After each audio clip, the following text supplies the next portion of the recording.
Let's go live, shall we? Let's go live. Get down on it, choo choo. Get down on it, choo choo. Let's get it on. Let's get it on.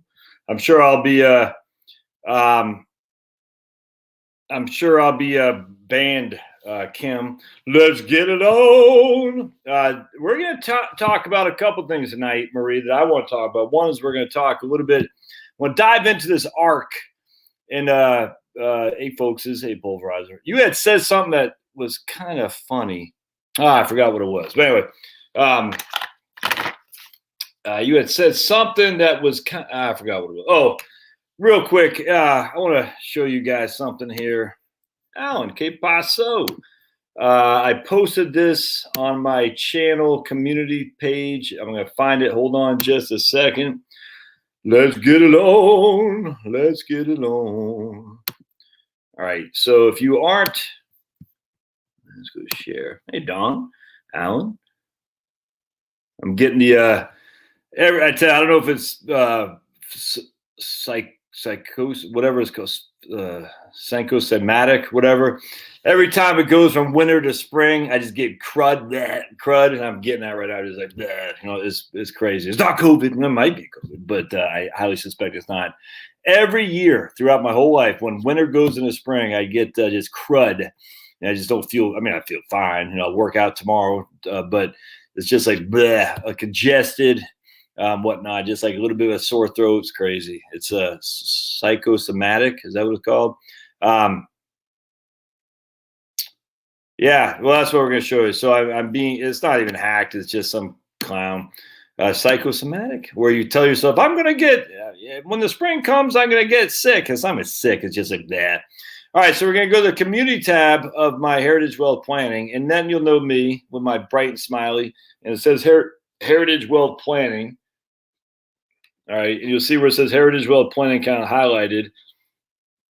All right, hold on a second. And then we're going to go down to see what Connor McGee is doing here. And he's got, he says, hey, contact my broker, blah, blah. Tell me what your Cash App is or WhatsApp is or whatever the hell it is. And that ain't me. All right, so I guess the two, I don't know if this is what I just saw. One's a fraud. The real me is highlighted. Not sure if that's what you all see on your end. But this is me. It's highlighted, my beautiful shining pearly yellows.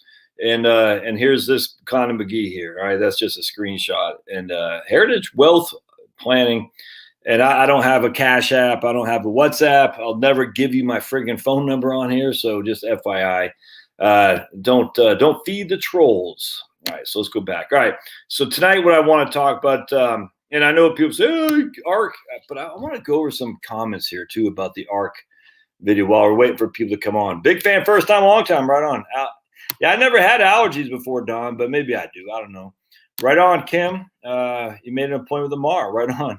Amar had a guy posted on his YouTube channel. You shouldn't align yourself with Josh Scanlon. His far right-wing, alt-right views are a threat to democracy, and you're just hurting yourself. He's just, basically he's using your expertise to make himself look good. And I said, Amar, look, I get it, man. I mean, you live in California. I live here in Georgia. But just be advised, I'm not afraid to be political. I frankly don't care. But, your business is at stake. And if people are afraid to align with you because you're with me, that's something you got to consider. So anyway, just FYI, if canceled, we're canceling literally, we're canceling Dr. Seuss. I think Pulverizer said about Dr. Seuss. That's what it was. Dr. Seuss, a big commie sympathizer. He was a big lefty. I know that for a fact. And yeah, he's being canceled. This is the thing with the Bolsheviks. They don't stop at the right. They go to their own. They eat their own. They can't help it. Is what they do. And this, what was the thing with a frog was on the back of a scorpion over a lake or something like that, and the scorpion's like, just get on my back, frog. I won't stab you. I'll get you from point A to point B. And the frog's like, you sure you're a scorpion? The scorpion said, yeah, no, I can. I promise. Halfway through the lake, the scorpion zapped him. And the frog said, dude, what the hell? And the scorpion said, well, I'm a scorpion. That's what I do. What Bolsheviks do is they kill, is what they want to do. They kill without mercy. That's what they do. So when you see these Bolsheviks out there, you've got to put them in their place, man, because these guys are evil. So anyway, some guys say, Amar, Josh's right-wing views are a threat to democracy. It's like, dude, oh, God. I'm just embarrassed for snowflakes. It's embarrassed. All right, so what do I want to do here? Oh, I want to go. Oh, that's what I want to do. All right, bear with me just a second. We're going to go to here. I want to go to, because I can guarantee people like, all right, so here's my, let me show you what I'm doing here. We're going to go to StreamYard. We're going to go here, share, go to share screen. We're going to hit Chrome right there. All right, so here's my video on Kathy Wood here. Look, I'm no antipathy or anything like that. I just don't care. What I'm saying, though, I've been in this business a long time, and you can see these same things happening time and time and time again. So I want to start with the comments that we got on my video here, and it's the same stuff over and over and over again. And if you've been around long enough, you see it's the Dutch tulip mania in full view here with the ARK, with the Bitcoin stuff. It's the same thing, man. Anyway, right here. So here's one. Kathy has lots of dips to ARK in a multi-year period of beating VTI every year. Really? Huh, interesting. Every single year, ... I think she'll be okay. The scoreboard speaks for itself. Yeah, and let's look at that. So I said, okay, let's back test. We're going to back test, what was this right here? ARK against, let's just back test it against VTI. All right, I had it against the growth fund, but we'll just back test it against VTI. We'll get analyzed portfolio. And ARK's only been around for 2015, so we have 6 years, not much. All right, so what we'll see here is we have, so, I mean, not much it has beaten the S&P, the VTI every single year except for this one right here, but 3.75 negative is up 87. It was up 3.5, up 35, up 152, and it was up so far this year 4.72 at the end of February. So we have, what's that? 1, 2, 3, 4, 5, 6, 7. 7. What does? Oh wait, you can't see that, can you? Hold on, I gotta show that to you. Hold on just a second. All right, let me show you. I didn't show you the right screen. I guess I'm gonna share. I wonder if it'll let me share. Hold on a second. Right there. So we're gonna. I forgot. I gotta click on that. Anyway, so here we go. So I want to. All right. So pardon me. I keep forgetting. I gotta share this other screen with you, and I gotta make sure I don't have a comment in there too. So I'm looking at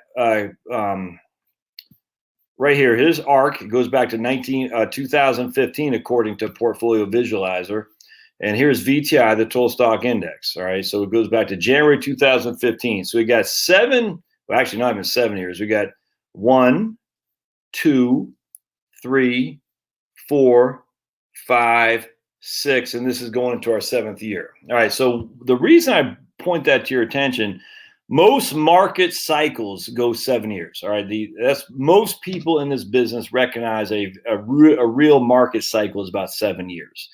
All right, and so what we're in here is now the last 5 essentially have been a growth-oriented cycle. And anyway, so this is against VTI. So Kathy Wood has beaten VTI 5 of the 6 years. So far this year, as of, certainly as of year to date, it hasn't been so. But, we can kind of scratch 2021. Anyway, but I don't just want to look at VTI. I want to look at VUG. That's a Vanguard Large Cap Growth Index, all right, because growth is going to have more of the high flyers. VTI is going to be weighed down to some regard by the value stocks. All right, so let's look at VUG has beaten Kathy Wood 1. That's about even Steven. 1, 2.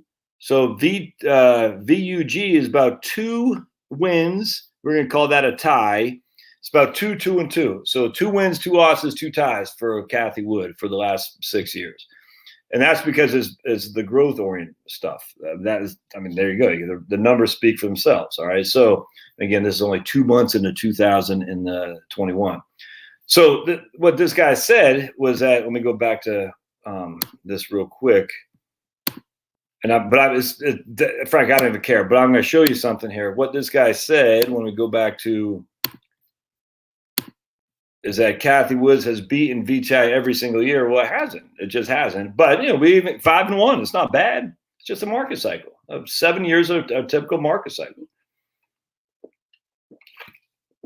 And what I'm trying to say is, dude, I sit there and I'm like, oh my goodness, it's the same old thing. It has done this for the last couple of years, thus it will do that. And that is chasing performance, which is what we're going to talk about here. So I'm going to dive a little bit deeper into it.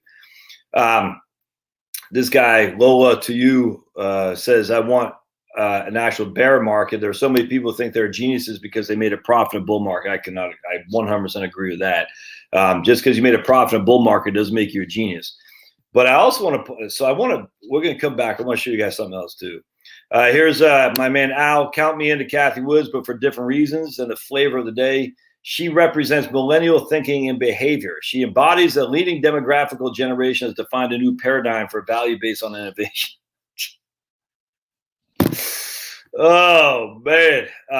Okay. All right. So I chuckle at that because it's just all right. All right, let's see. I own ARKK and has done very well this past year, but it's been plunging with a slight increase in rates. Okay. She uses her holdings in highly liquid names as cash. She's using Apple as cash. That's kind of scary. All right. My man Arnold says that Kathy isn't so attractive. I thought she's attractive. All right, so here's what I said here. Azim says, time to put more in on the dips. And then I said, this is where we got this guy right here. I said, what money? And I was going to do a separate video on this today. And I said, I'm just going to do this on this right now. What money can you buy on the dips? Does that mean you've been holding cash on the side? Or are you going to do like someone said about Kathy? Let's see. Hold on a second. I think who said it here? Someone said on Kathy is that that she is selling positions in order to double down on some positions, because Kathy said she's going to double down on some positions. And someone on the comments, I thought it was someone right here. No, who was it? Was it him? Was it my man Harry? Someone said I can't remember. But anyway, on the comments, there's a great comment, said she's liquidating some of her other positions to buy on the dips, and that's friggin' scary. That's scary to liquidate other positions to buy on the dips. All right, because my man here says time to put more on the dips. I'm like, well, what money? That means you either had cash on the side, or how else are you going to buy on the dips? I don't know. So what I want to do here is we're going to stop screen. Oh, hold on a second. All right, bear with me just a second. I forgot to send this email off to folks that were on this live stream. As you can see, I'm not a marketing genius when it comes to letting people know I'm going to be going live. I just kind of get a hair in my butt, and I said, let me go live, and then I put it on. All right, so let's go.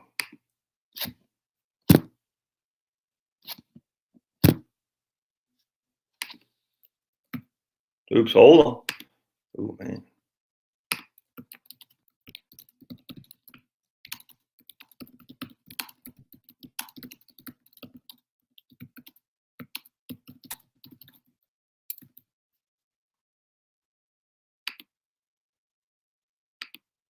All right, cool. All right, so let me just go back to make sure. There we go. All right.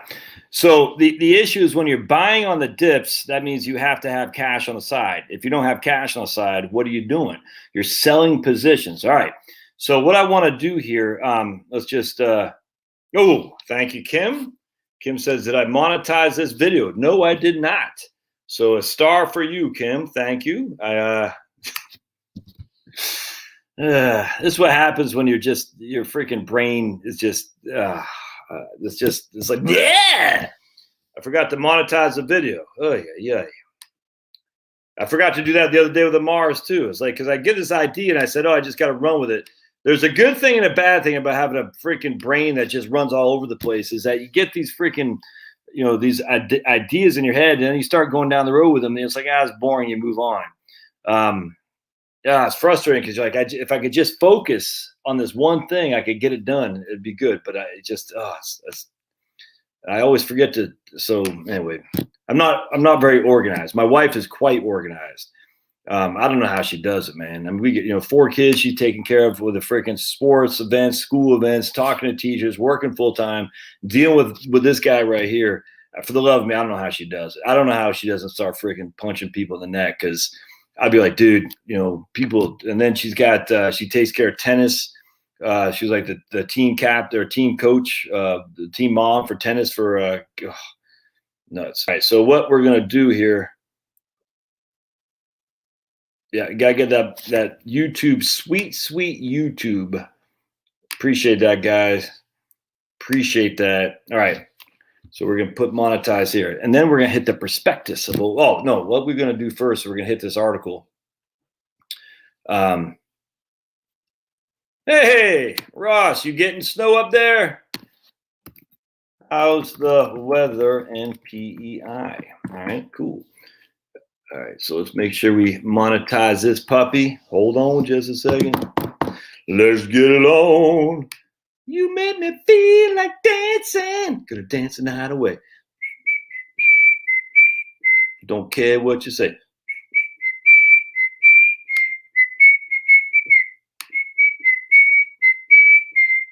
All right, cool. All right, good.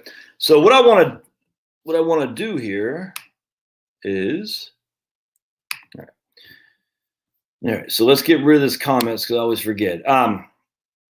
All right, so what I want to do is we're going to go to this article here.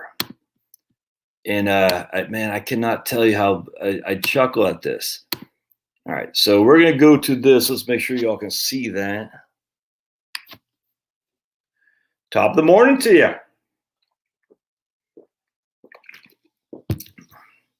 Some Deer Park triple berry.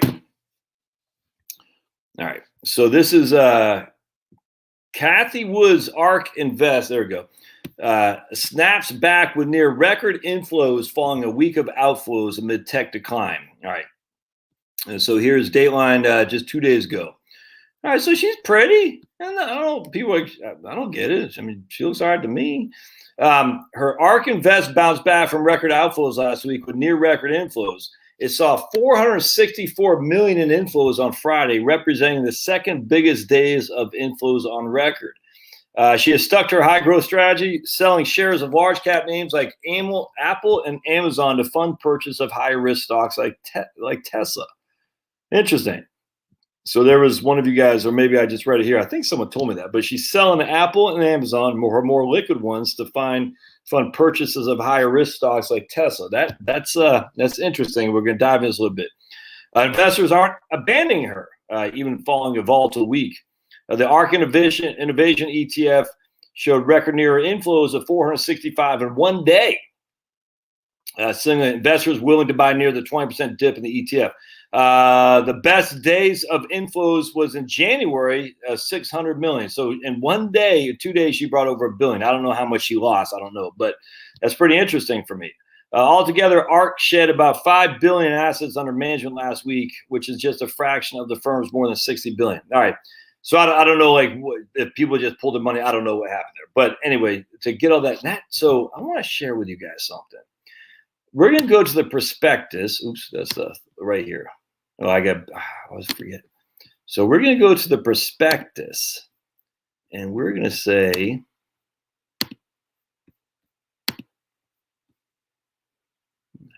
right there. And this is interesting. And I want to bring this up a little bit. All right. Hey, you coming in too, babe? Oh, come on. You are? What? Thanks, buddy. Here's old Lily. You want to say hi to the camera? Huh? So, Liam, how are you going to get? Well, Pablo. Jeez Louise. I know.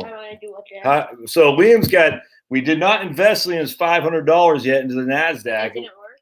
Oh, wait. We haven't done it yet, which is good because NASDAQ has fallen. It's dropped in value. So do you want to, Liam, would you rather buy a stock when the price is low or high? Didn't you say like low? Yes. I said what exactly? I don't know. Well, like, I don't know. Is this how it works? Like, when it's low, it goes back up and then you gain more money? Yeah. So what does that mean? That means you buy low stocks. You buy low and sell high. Hey, buy low and sell high. Watch everybody. Child abuse. Boom, boom, boom, boom. Good job. So what's that? Wow.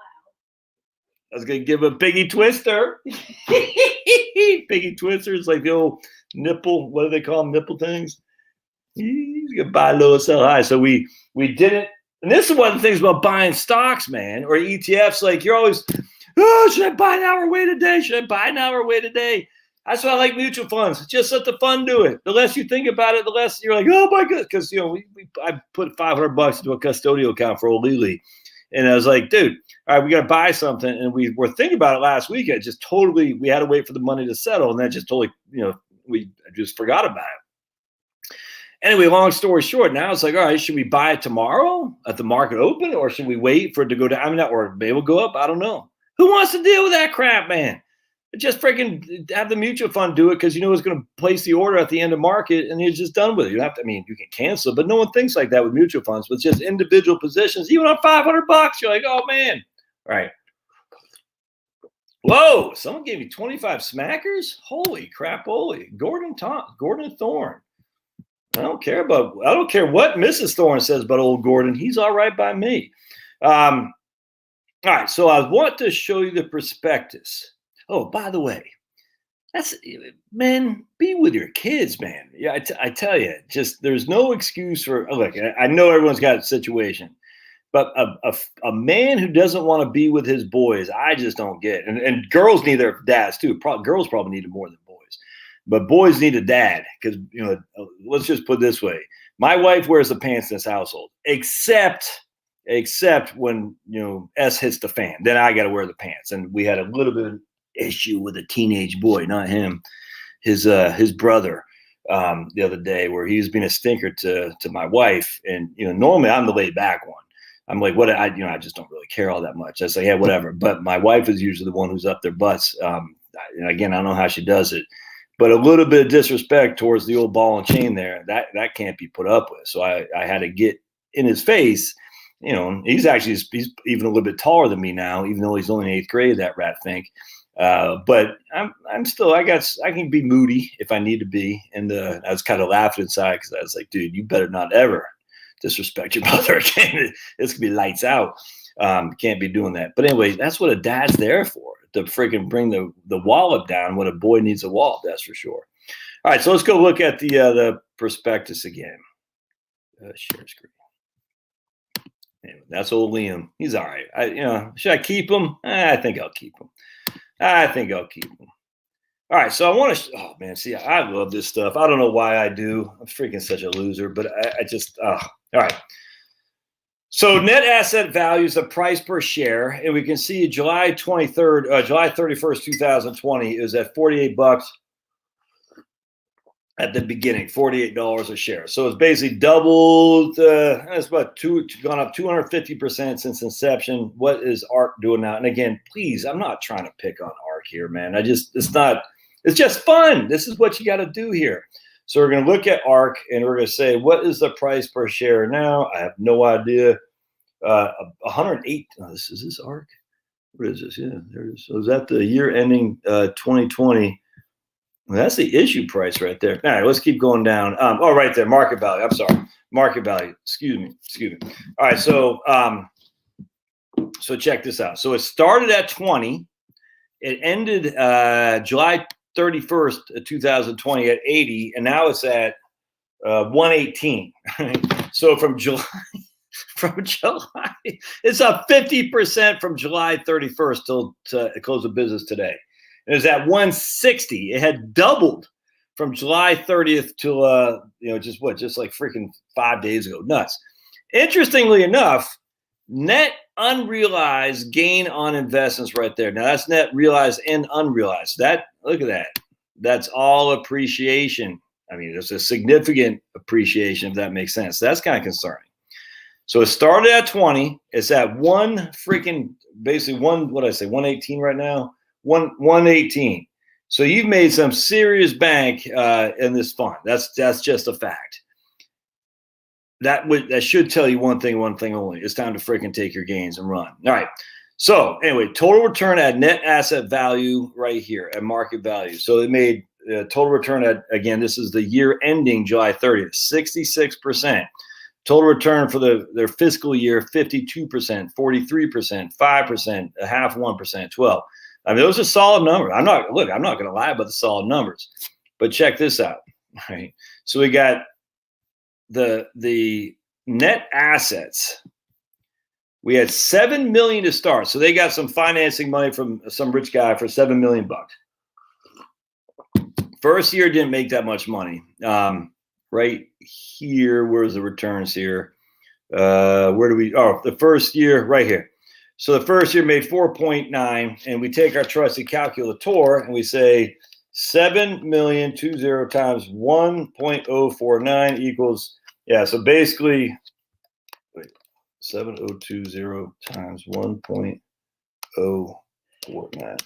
It didn't. So basically, it got about another 2 million of assets from year 1 to year 2. I hope that makes sense. So we take we take the amount of money we started with, which is basically, I mean, I can't say it's 7 million, but this is the end of the period.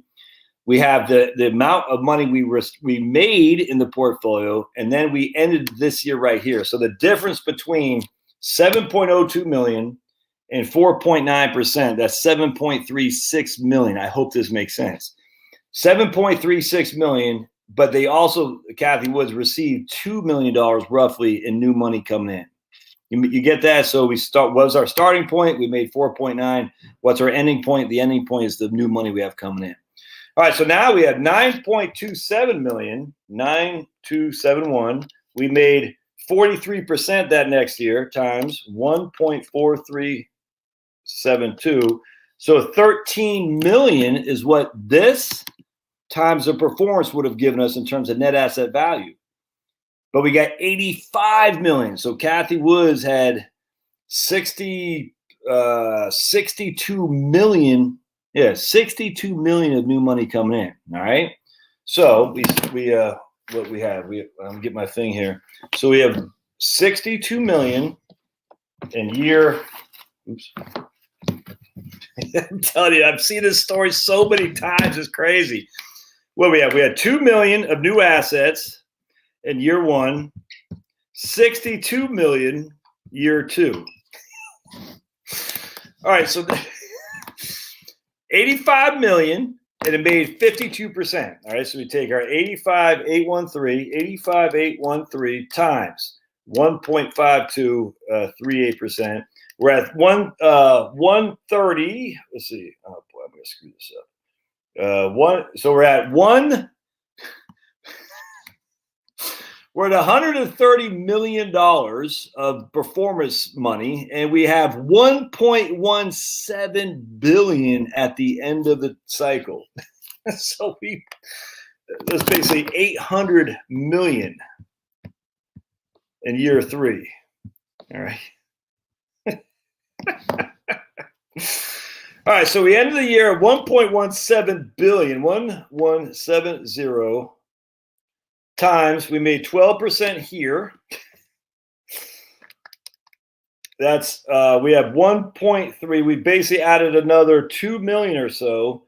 But we have 1.731 billion. So we had another. That's 400 million that came in at the end of that year. Year 4. All right, so it makes sense in just a second. All right, so we have 1.731 billion, $1.731 billion in assets at the end of that fiscal year. We made 66%. We have $2.8 billion in total assets. We added another $3.5 billion billion in year 5. All right. So now, so far this year, from the end of the quarter, the end of the year, July 2021, July 31st, 2020 till today, the price per share is 118. I don't know what the total assets are for Kathy's portfolio. I'm sure we could find it.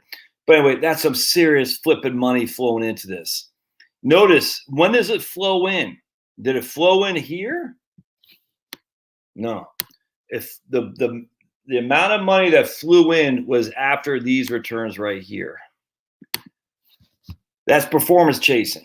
It happens all the flipping time. Performance chasing. They're following the performance of the fund. And as such, all right, so anyway, I want to point, so anyway, let me stop for a second and see what you guys are saying here.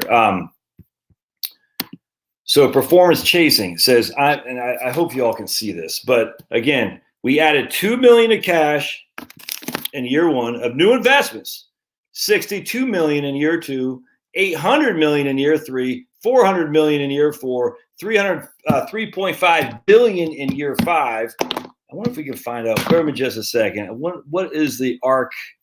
How much does it got in assets right now? It's got $60 billion in assets right now. All right, so they've $60 billion. I mean, look, how much money is flowing into this thing, man? I don't get it. Anyway, I get it. It's had a freaking. It went from 8. It's double its money. So if it finished at 14, it's at 14 billion. Then is as high as about, we'll just say 20 billion. It's brought in just billions of dollars, man. No, that's what's happening here. That's already in the perspective. So let me show you what Pulverizer is saying. It's a good point. So let's go to share. We're going to go to Chrome, and I want to show the prospectus. All right, let me make sure I'm still here. So what Pulverizer is saying is there's more money going into buying the shares that Kathy owns. That's reflected here in the performance. That's not reflected in the asset base. All right, the more money going in is driving the performance, which increases the asset base.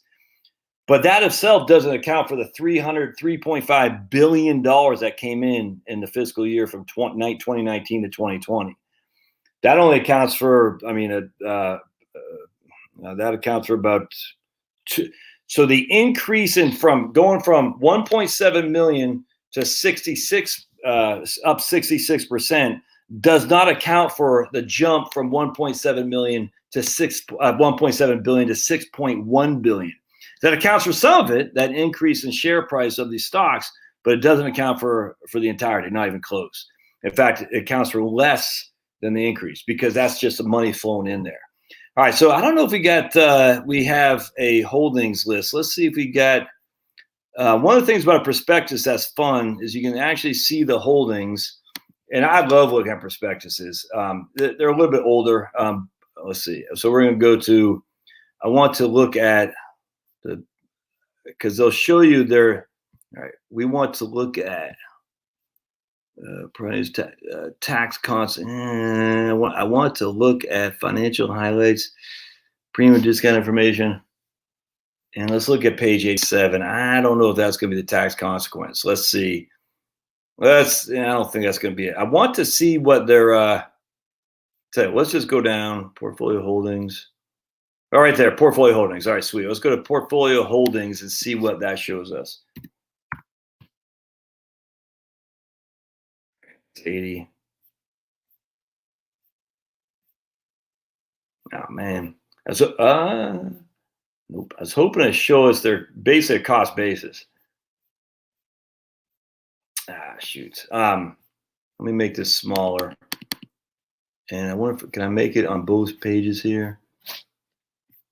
I want to see if they give us a basis for cost. Nope. That's not what I'm looking for. Hold on just a second, amigos. That means friends in Spanish, in case you don't know, like me, the multilingual. Shoot. All right. They gotta have the, I wonder if it's the, Bear with me just a second. I'm looking for a table. I don't think that's it. No. I just want to see their unrealized gains, and I guess they're not showing the holdings. All right. Will that be under statement of additional information? All right, so let me get off here real quick. I'm gonna hang up on that screen real quick. I'm gonna go to ARKK statement of additional. It's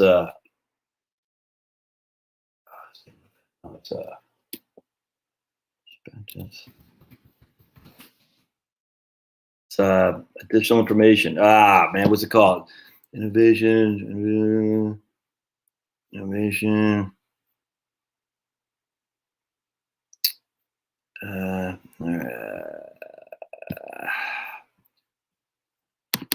Statement of additional information. I could have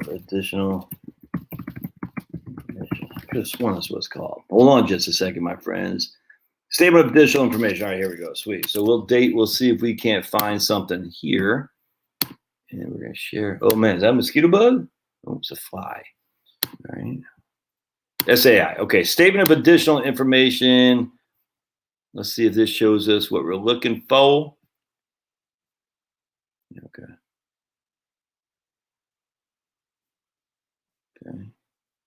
Capital stock and shareholder reports, financial statements. That might be it. Portfolio holdings. All right, let's just go through this real quick. I'm looking for a table that'll give us a cost basis of most of the shares that we got in here. That's not it. Anyway, the point being, okay.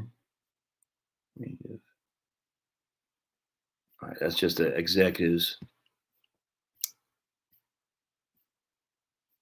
Hold on.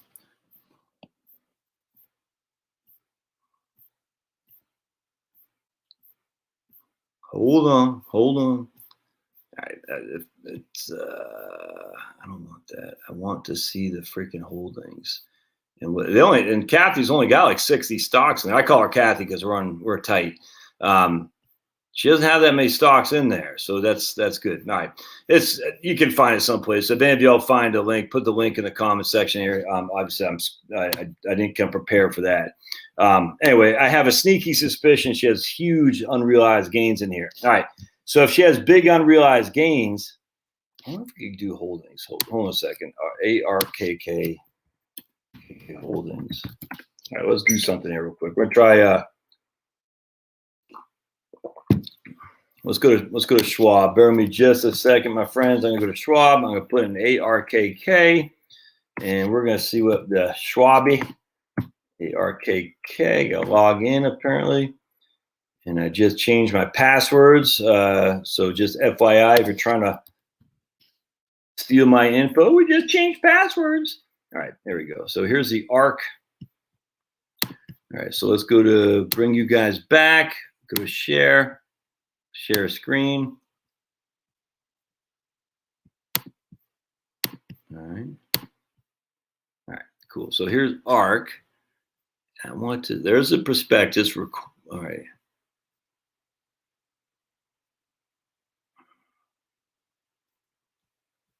We are looking for unrealized gains, in particularly on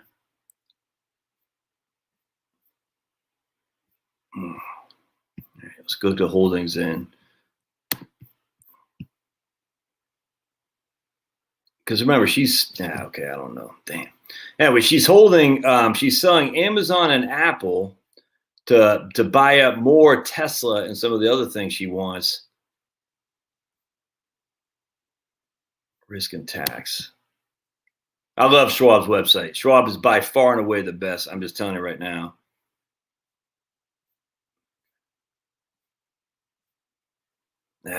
Geez, man. I was hoping to tell us the unrealized gains in here. It might someplace. I don't know.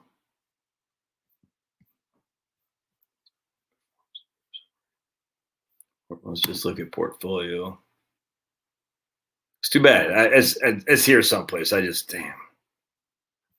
That's frustrating. All right. So anyway, sales growth. Yeah. All right.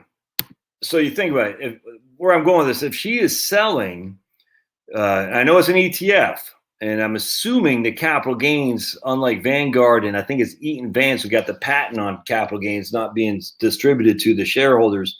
If she's selling Apple and Amazon, I assure you they're trading at a pretty sneaky premium, which means there's a lot of capital gains distributions that are going to come down the pike. In fact, I wonder how many. Let's take a look on distributions. Let's actually bear with me just a second. Let's see the distributions on old ARK.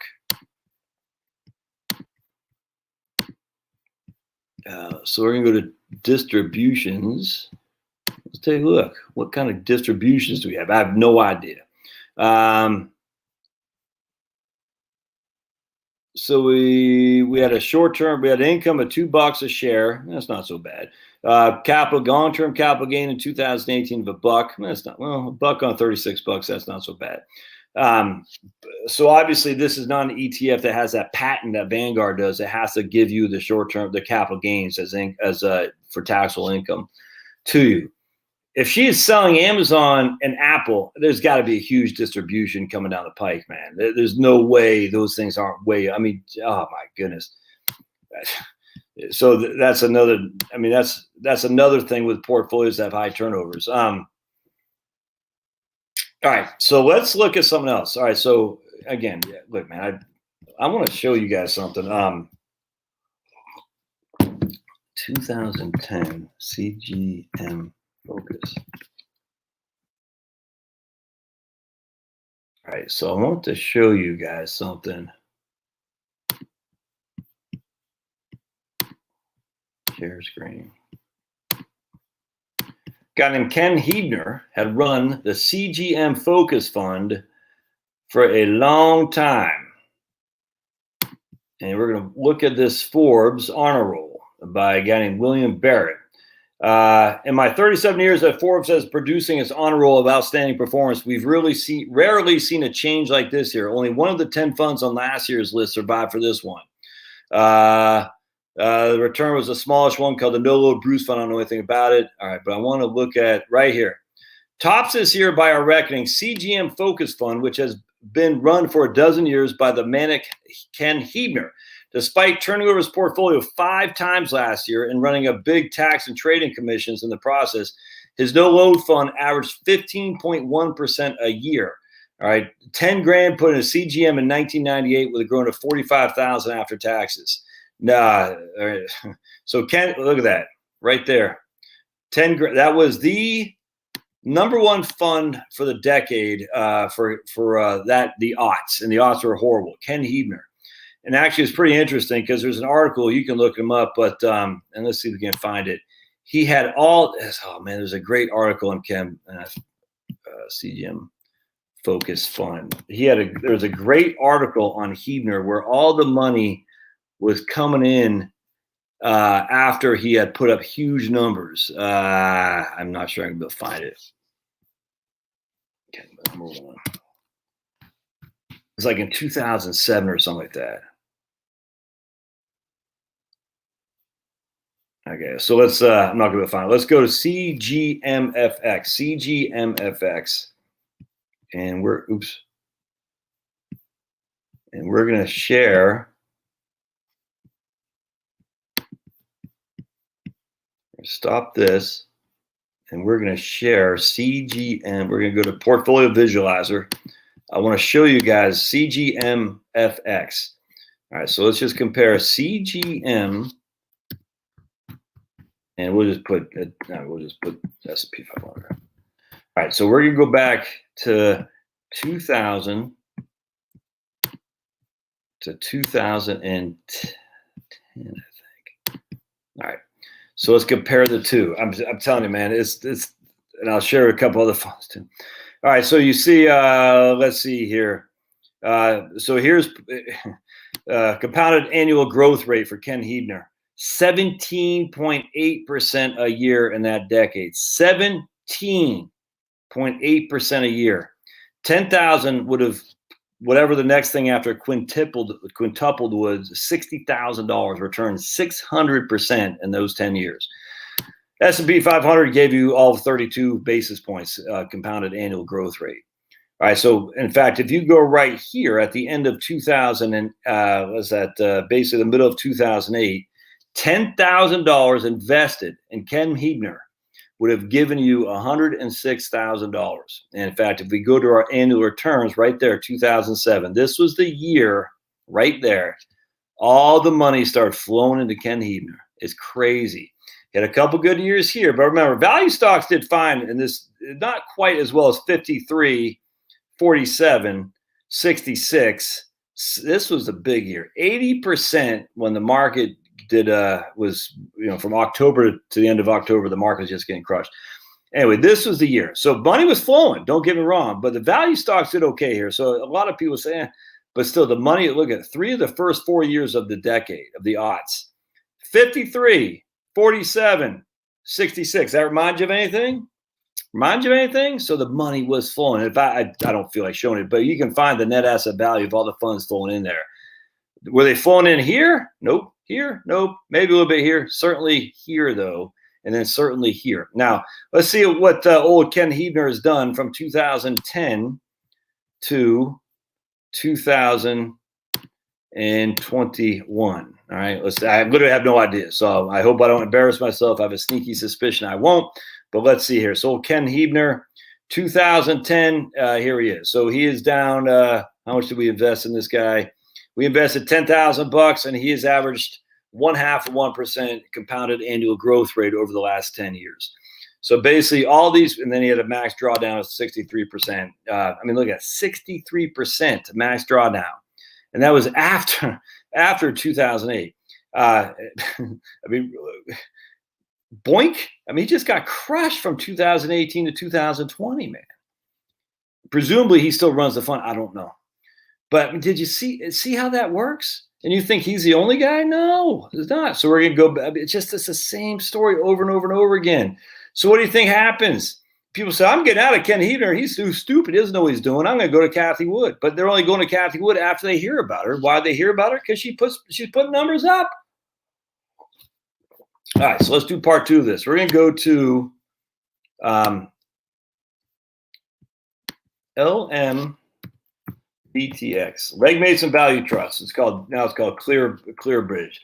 And Bill Miller had beaten the S&P 500 until 2005. So from was it 1990? I think it was 1990 to 2005, if memory serves. All right, so here's the Leg Mason Value Trust, old Bill Miller, and check this out.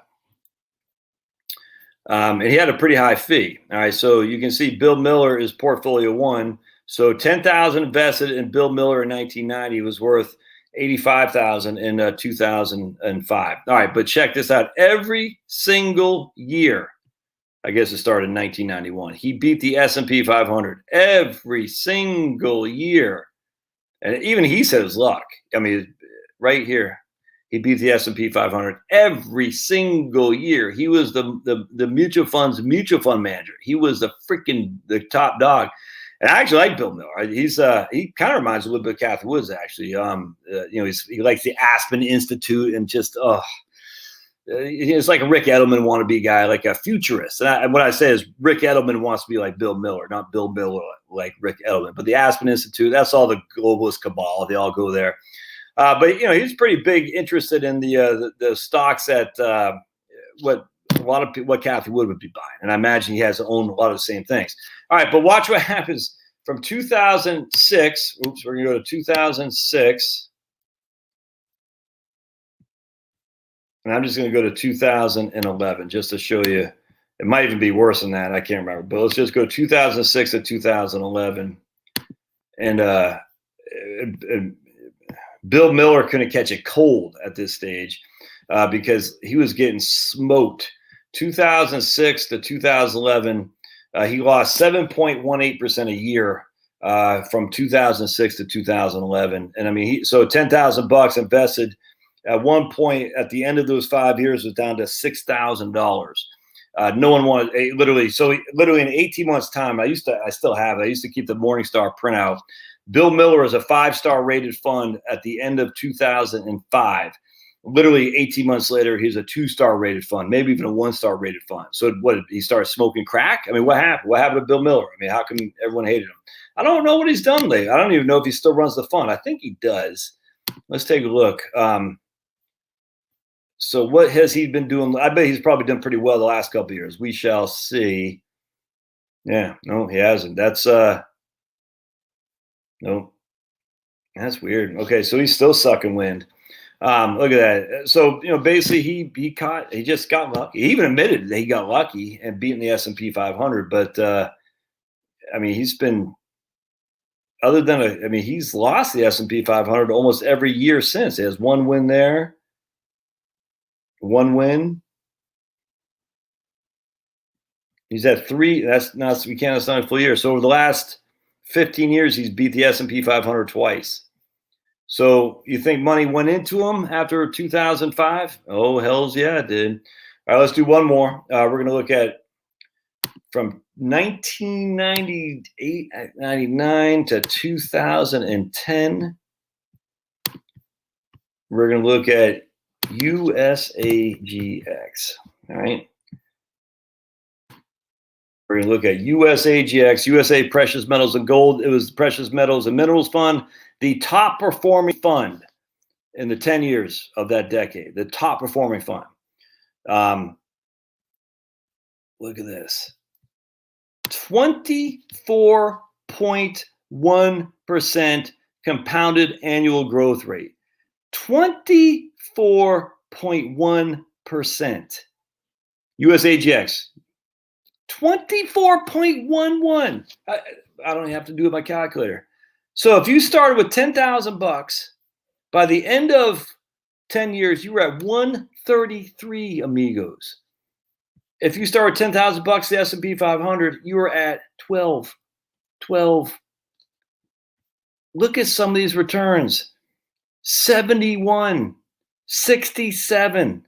Obama gets elected. 62, because remember, Obama's going to bring socialism. I thought so too. I never bought this fund, but the same thing we all did. If you're on the right, you're like, Obama's going to bring socialism. We're going to be Venezuela, Hugo Chavez. 31, 67, 74. When do you think money starts flowing to, I forgot the guy's name who runs it. Can't remember his name. When do you think money starts flowing to this guy? Right here. Boink.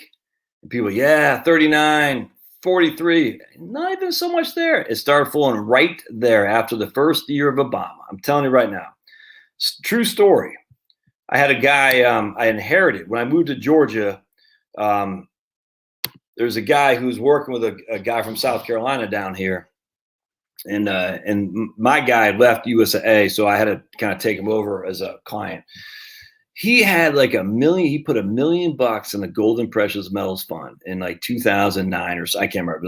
It was right after Obama. A big, he just could not stand Obama.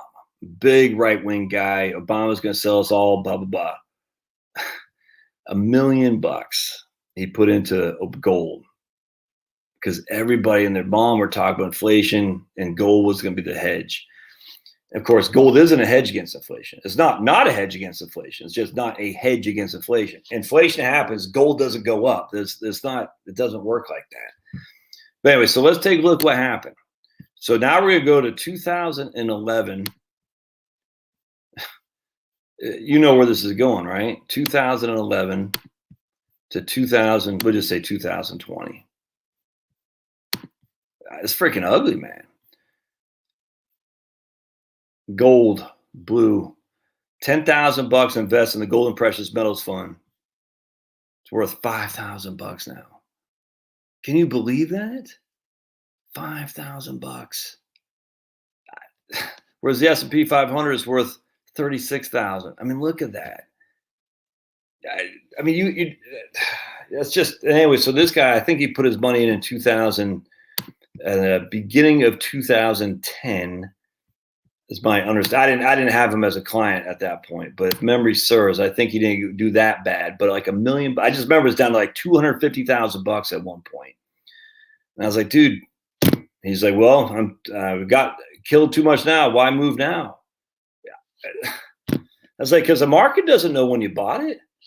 The market doesn't know if you're up or down. It doesn't know. Why buy now? Because you just missed all this right here. Now, we didn't know that was going to happen, but he was like, it was a sunk cost. And this is the emotional train wreck that a lot of investors are in. I'm already down. Might as well let it ride to see if I get back to even. It's freaking stupid. The market doesn't care what you bought it at. The market cares what the future is going to be, man. Oh, horrible. Anyway, it's the same freaking story. So let's go back to ARK. I'm telling you, it's the same thing over and over and over again. And I'm telling you, if you are betting all your freaking bank on these companies, I'm telling you, man, you're making a horrific mistake. You are. All right, so we got ARK. We got 152, and we got 87. Now, 152 is better than any of those funds we've shown so far. I'll grant you that. If you think this is common, you're a fool, man. If you think that's going to continue to happen, you're nuts. You're nuts. And if you're betting your money on these, you're betting. You're a betting person. And I'm telling you, man, there's so many freaking stories of this kind of crap happening where people lost their. Oh, I forgot to put the thing on. Hold on a second. Let me get the thing back on.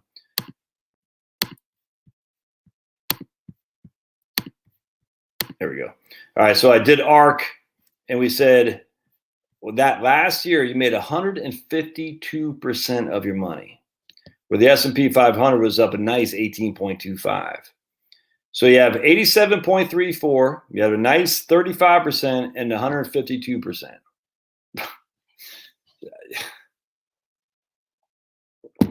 But Tesla's got the power bank or the battery wall. That's freaking nuts. You got to do what you got to do. I'm just telling you right now, only a rookie doesn't see what the hell's going on here, because a rookie just gets so inundated with the hype, and they say, "Look at that!" And I just look at the comments. I just sitting there thinking, I'm just looking at these. I mean, it's not even the internet bubble of the late 1990s. It's kind of like that, because that was the same. It was the same. Actually, let's look at what was that called? Let's look at one last one here. There used to be something called the Internet Fund. Let's see if we can't find it. The Internet Fund. See if we can't find the ticker.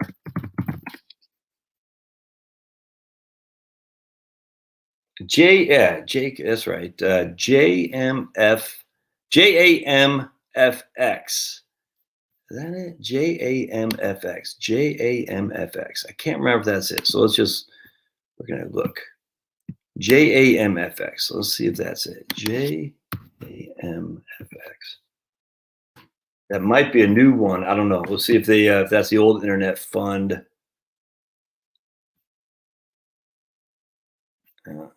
No. I'll share this with you.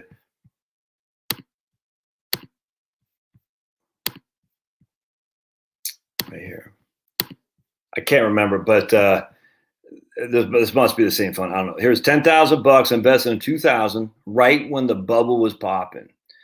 Now remember, the bubble didn't pop for every stock. It didn't. What caused the stock market to get really crushed was 9/11.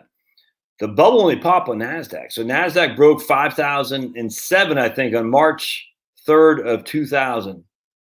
March 6th of 2000, something like that. I got so many papers on that. I just got and then it just got kaput. But I mean, the first quarter, the NASDAQ was doing fine, chugging along. Internet Fund comes out, $10,000 invested, is sitting at $931. Why did he bring that fund out?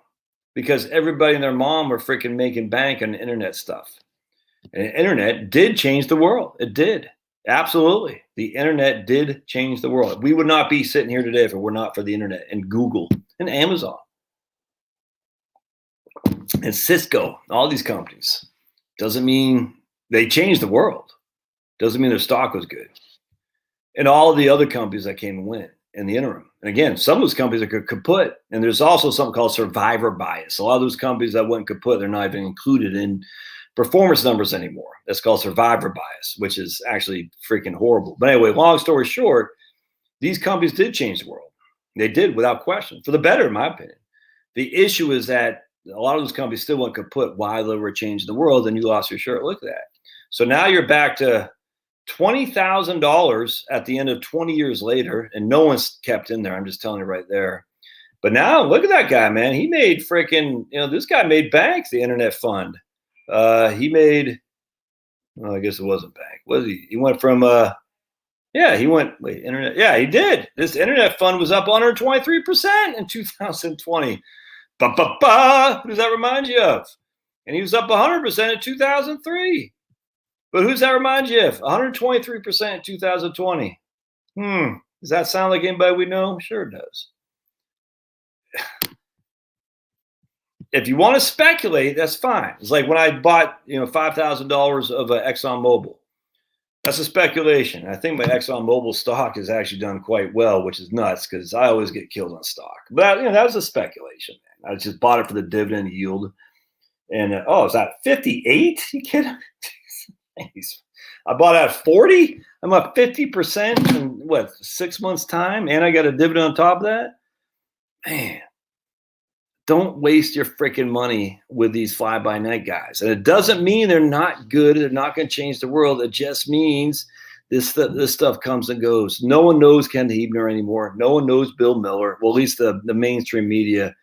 I can't remember the name of the guy who runs the internet. I want to say it's John. Not the internet fund, the USA Gold and Precious Metals. I want to say it's Johnson, but I can't remember. I could have sworn it's like Dan Johnson or something like that. I can't remember. You just got to be diversified. And the diversified says, all right, I will never be where people are freaking toasting me on Wall Street. I'll never be that guy. But I'll never have leprosy either. I'm telling you. Remember, Bill Miller, I guarantee, dude, if Bill Miller came and said, hey, Josh, I want to date one of your daughters, I say, get the hell out of here, you loser. Whereas 2 years before, I'd be like, take her. You see what I'm saying? I'm being facetious for, the sexist. It's joking around. But I'm telling you, man, Bill Miller, he could not catch a cab. He could not catch a cold. No one wanted to talk to him. Probably wearing 5-day-old underwear. And it's just like, dude, you got change, buddy. And, pigeons were pooping on him and stuff like that. And he hasn't come back. The same with the USA Gold and Precious Metals. Same with Kevin Hebner. I mean, we can look at Fidelity Magellan. Peter Lynch, he just happened to catch a wave, kind of like Kathy Wood. And then they had Jeffrey Vinnick took over Peter Lynch's Magellan, and another guy, Bob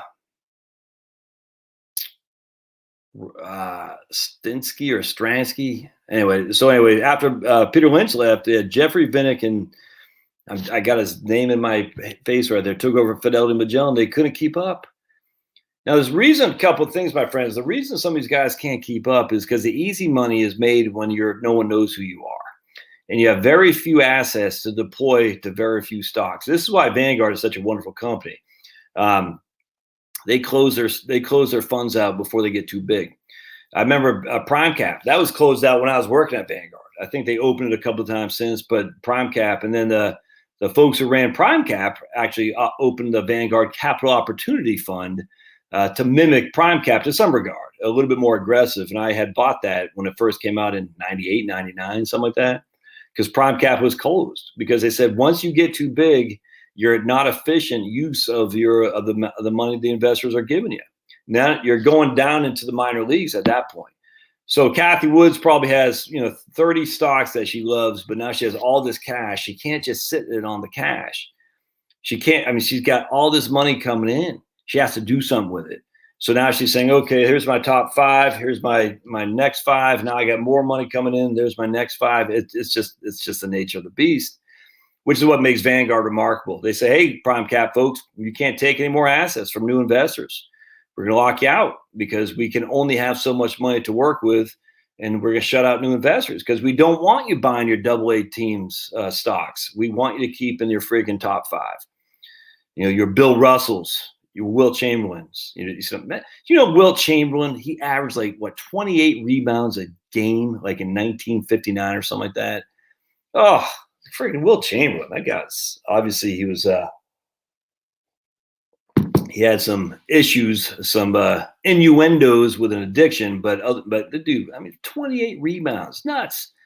I think the Worm averaged like 21. Dennis Rodman, crazy. That was before he was all tat.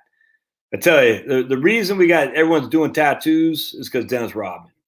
Dennis Rodman led to Allen Iverson, and then once Allen Iverson had all the tats, all the cool kids started getting it. And then all the cool kids get it now. All the hipster wannabes, they got these sleeve tattoos. It's embarrassing, actually. It's like, oh. So kids, if you want to be cool, don't get a tattoo. Anyway, all the hipsters get them. I'm going to be a sleeve tattoo guy. I'm going to show everybody that I'm a hipster. I'm like, dude, you just come on. And chicks getting freaking sleeves. I don't get that, man. That's just whatever. That's just, it's not attractive. It doesn't make you a cool kid, I'll tell you right now. It makes you a follower, in my opinion. Used to be only criminals, bikers, and guys in the military would get tattoos. At least when I was in the Army. Everyone got tattoos in the Army. I remember my man, had a guy named Corporal Sibley. He was like from the Midwest, like Indiana or something like that, about as white as you could possibly be, white bread. And he had arm tattoos, not sleeves, but just tattoos on his arms. He got them. My roommate across from me, Tony Mendez, had tattoos. He had sleeves. And it was like in the late 80s and stuff. And I remember Sibley getting tattoos because he was like white bread as you could possibly be. It was just kind of funny. And then Zepeda, he was from Texas. He had tattoos. It's just Army guys get them, and then obviously Navy guys says mom on there, and then jailhouse guys and bikers and punk rockers. I will grant you, rock and rollers. Hell, Bon Scott had a tattoo. Remember old Bon Scott? Anyone knew who Bon Scott was a front man for? Who knows it? Who knows it? Sailors, really? I didn't know that. Maurice, sailors start tattoos. I did not know that. Yeah, I got 4, Jeremy, and I was well on my way because they are addictive. Once you get one, you want to get more. And then the old ball and chain said, "Don't get another one." This is 25 years ago. I said, "But I really want one." Now I'm glad I didn't, but it's just yeah.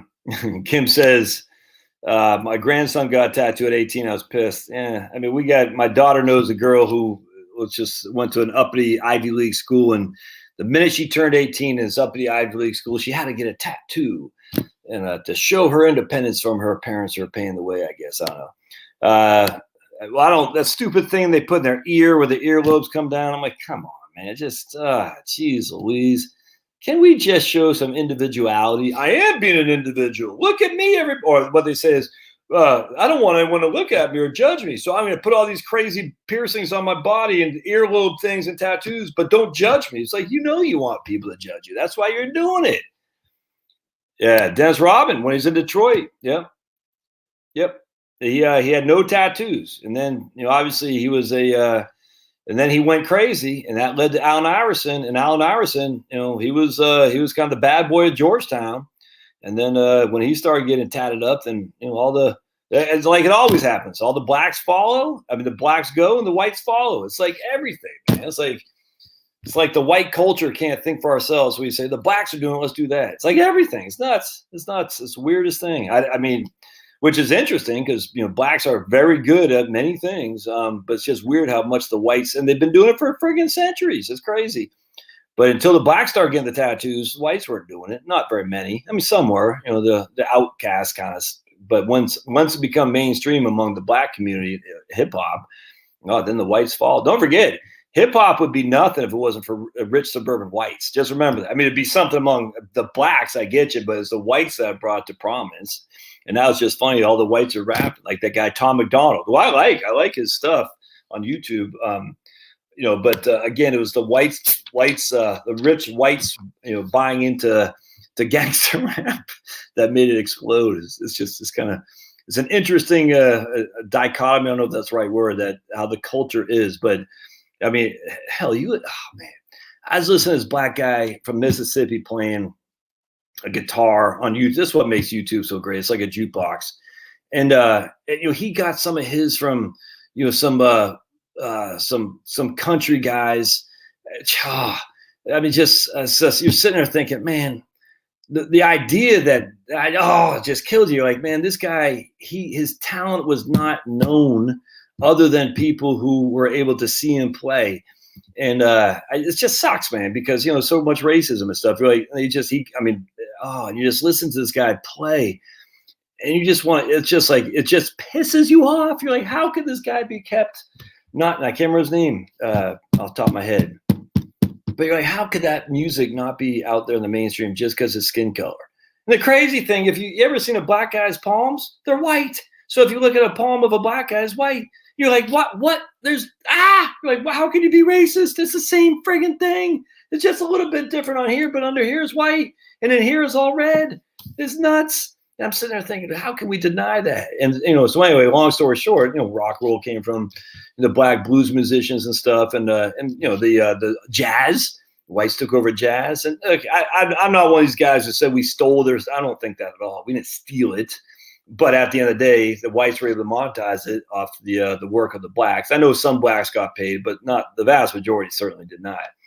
Which to this day makes me mad. But it just is funny because on, you know, rap music, you know, the blacks are doing rap music forever, but it wasn't all that famous until the whites started doing it. So the white kids, they didn't want to listen to that crap, not Motley Crue, that, you know, hair rock anymore.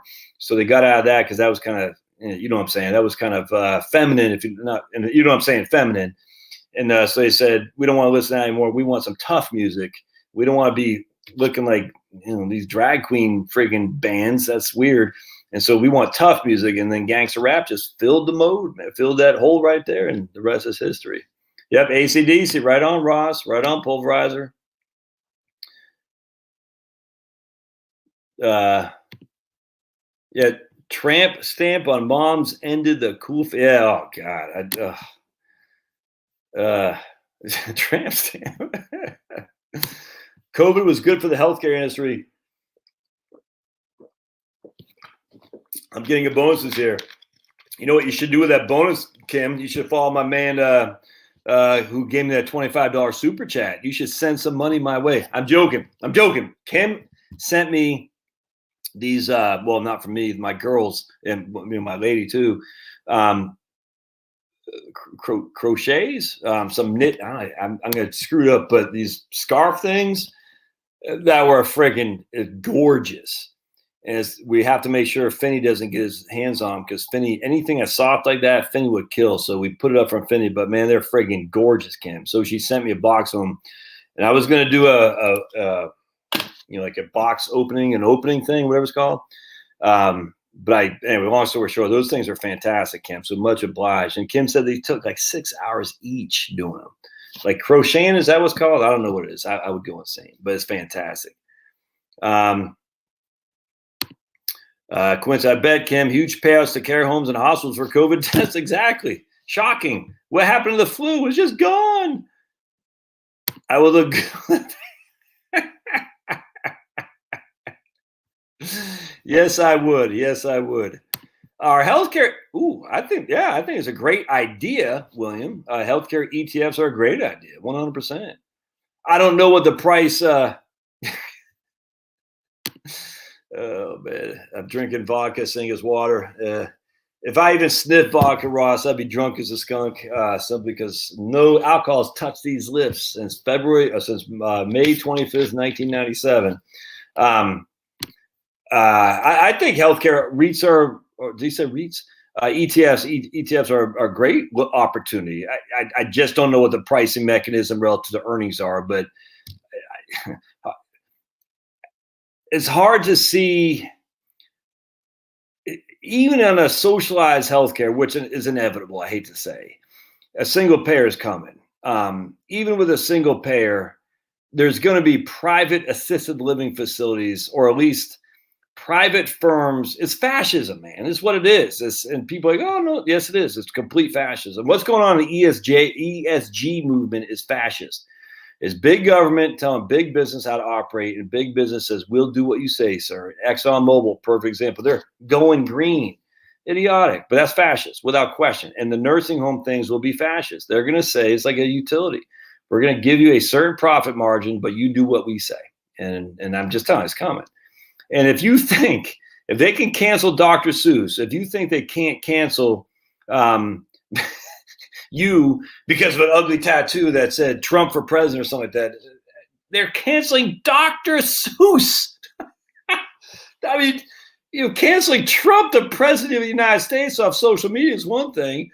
I mean, I don't get it, but whatever. But Dr. Seuss, my wife was reading a lady today who she knows on Facebook, and we know one of her kids who's a writer. And I said, she damn well better not be in favor of this. And she's liberal as liberal can come. And she had to wrap herself in a pretzel to agree that it's okay to cancel Dr. Seuss. I'm like, you're a friggin' writer. You deal in words and language. No writer should ever be okay with the cancel culture. I don't give two craps if they say the N-word. I don't care. None of that should happen because you're canceling someone's writings. There's this thing. It's crazy. Words actually don't hurt you. It's crazy. It's so crazy. Words are just words. What? Canceled? Words don't hurt. Words, sticks and stones may break my bones, but names will never hurt me. Huh? It's a word. I don't even care what it was. I'm Irish. You call me Mick. I don't care. But Josh, they didn't freaking enslave you. Okay. I get you. It's still a friggin' word, man. It's a word. To cancel people because the use of words is infantile. It's infantile. It's deadly because this is nuts. They're going to start saying, oh, your social credit score. Oh, I see, Josh, that you posted on YouTube one day that you didn't agree that we should cancel people for Mark Twain and Huckleberry Finn for uttering the N-word. No, I don't think so. Ooh, we'll have to put you to the back of the line when it comes to open heart surgery.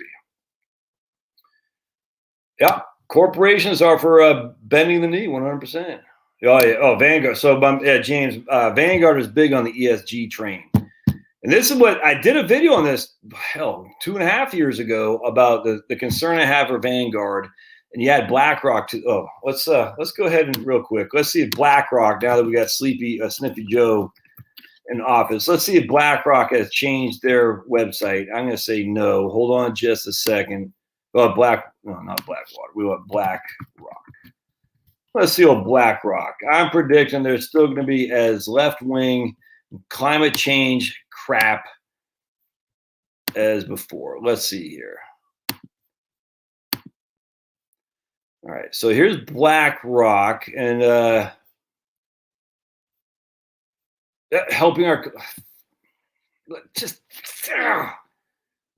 net zero commitment, helping our clients invest sustainably. We stand for racial equity. No, it's not equality. It's not equality. It's equity, a whole different thing. So why isn't he giving up his job to a black guy? That's what I don't understand. All these professors, we're for racial equity. Then why aren't you giving up your job? I want to know. So, man, these guys are evil. I'm telling you. And BlackRock controls more money than Vanguard does. And they have your proxy. When you say, I don't want to vote, they use your proxy to vote on your behalf.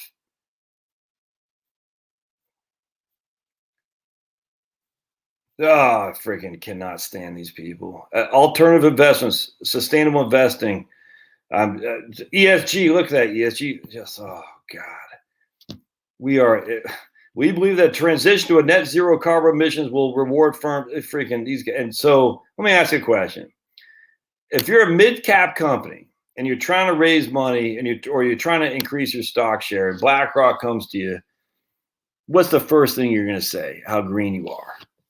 You're going to say, I'm so green. I'm like Kermit the Frog. That's how green I am. Because you want them to put some money into your company, your share price. Or what if you're going to the capital markets trying to raise money? These venture capital firms are all, we got to be green. I tell you, man, the capital markets. So we have a public markets. Public markets are when you're trading, you're trading on the New York Stock Exchange, American Stock Exchange, NASDAQ. I have a sneaky suspicion there could be more and more companies privately owned, not being publicly traded, if that makes sense.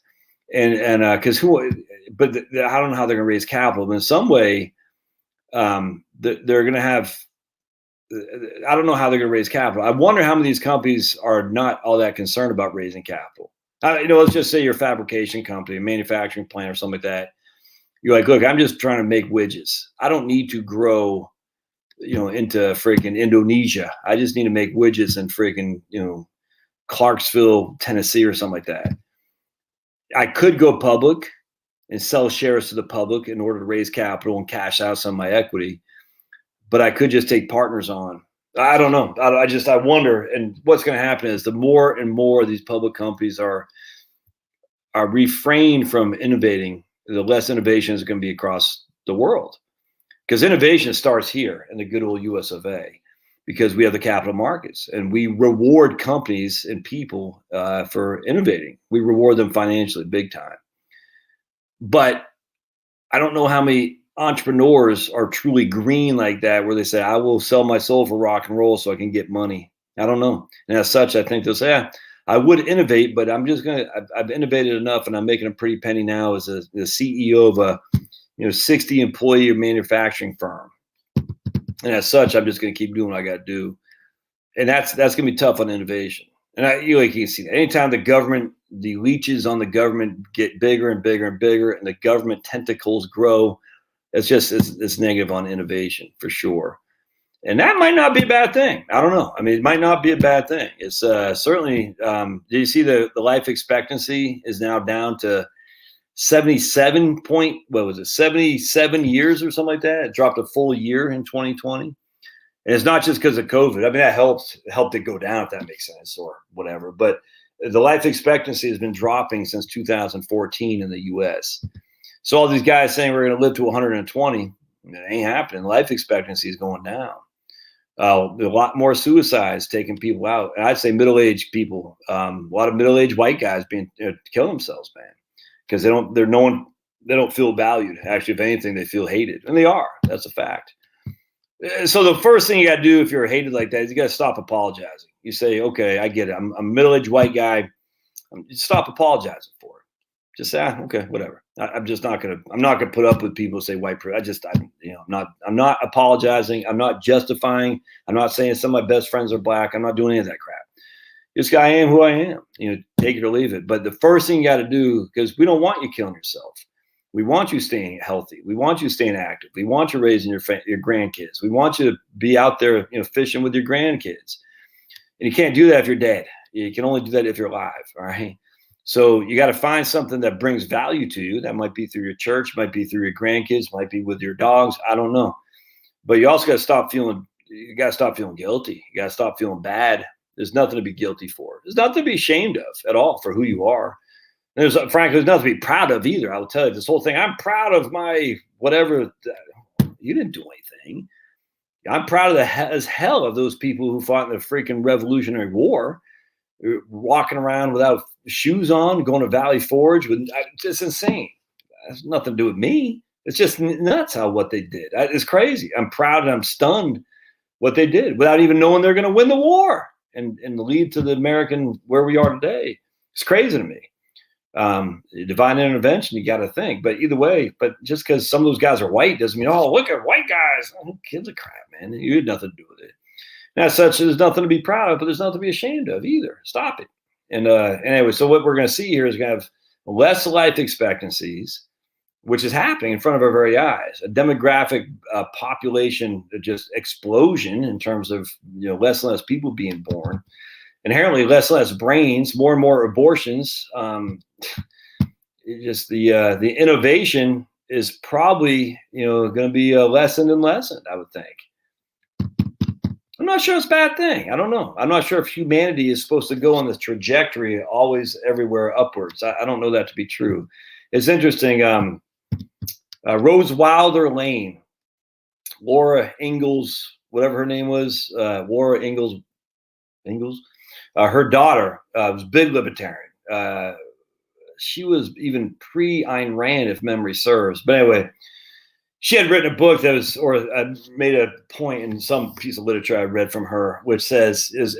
anyone find it interesting that innovation was basically, at least in the Western world, because we don't all know that much about, the Asians and the Middle Eastern places, as much as we know about the West.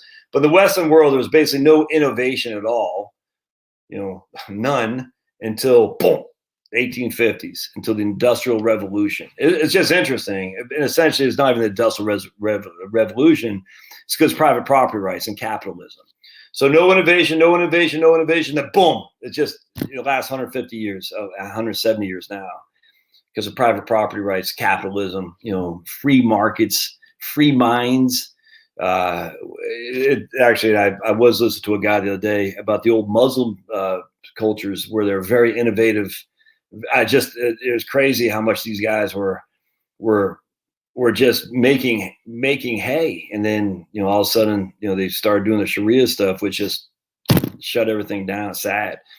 I don't know what happened in China, but I do know the same thing's happening here, man. We're having our own version of SJW Sharia law that's happening.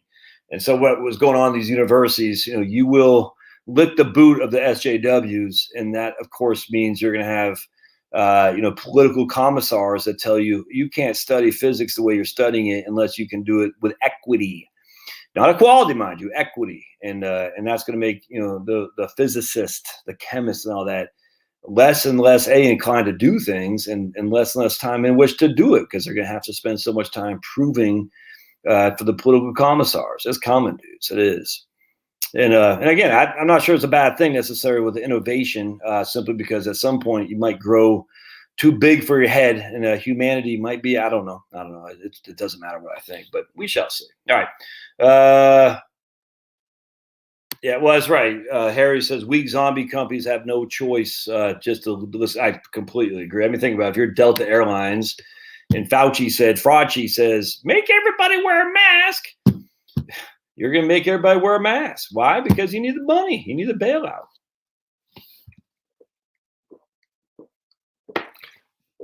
Well, profitable companies, it's actually interesting. I was listening to my man Owen Benjamin the other day, and he made a great point. He made a great point. If you have value, you can't be canceled. And the issue was he was doing it in regard to some stupid show on TV, The Bachelor or something like that, where somebody he wasn't woke enough. And he got shown the door, and it was like, how he's such a nice guy. How can you show him the door? And Owen was saying the reason is because he had no value. I mean, he just did what they told him to do. He's just some dude who happened to somehow get an audition in front of the Bachelor people. They liked him. They put him in other talking piece, but he has no value, none whatsoever. And he goes, because he has no value, it's easy to cancel him. That's a great point. So you can't be canceled if you have some kind of value, something that people need. And what Owen does, he grows food. You know what I'm saying? So people who grow food will always have a value. That's because people need food to eat, to live, believe it or not. So that's a great way to put it. Are you bringing value? I don't know what you're doing, but if you're bringing value, you can't be canceled. And I just thought that's a great way to look at it. And bringing value in terms of, I don't know, whatever it is. I mean, I don't know. But if you're bringing value, you can't be canceled. Now they can cancel you off YouTube. They can cancel you off Twitter. I get all that, but they can't cancel you from still creating something that is of value to other people. Your value will shine through at some point. It might be harder. It might take longer. You might not make as much money, but if you have a value that you can bring to the table, people will hire you. Pushing papers back and forth for hedge funds, not value. There's no value there. None. And so they can, not only that, they're going to automate you. Look at these attorneys, man. These attorneys. I'm telling you right now, a lot of that stuff is going to be shipped off to India. You know what I'm saying? Because there's not that much value in all the crap that they're, I'm just telling you, man. Same thing with CPAs. We know for a fact a lot of tax stuff gets shipped off. Same thing with financial advisors, the robo-advisors. If you're not bringing value, your days are numbered and you can be canceled. So if you're not bringing value, but you're being paid as if you were, and you work for just say Charles Schwab, and you're making $150,000 a year plus bonus by managing people's accounts, but what's actually managing the account isn't you, is actually just the robo-advisor they're using, and they found out that you voted for Trump, they could cancel you. They easily, because you're not. I mean, you're easily replaceable. So we had Joe Smith. We found out he voted for Trump. He put something on LinkedIn that was kind of negative on the SJW, canceled. We're going to bring in Jane Smith over here because you specifically have no value.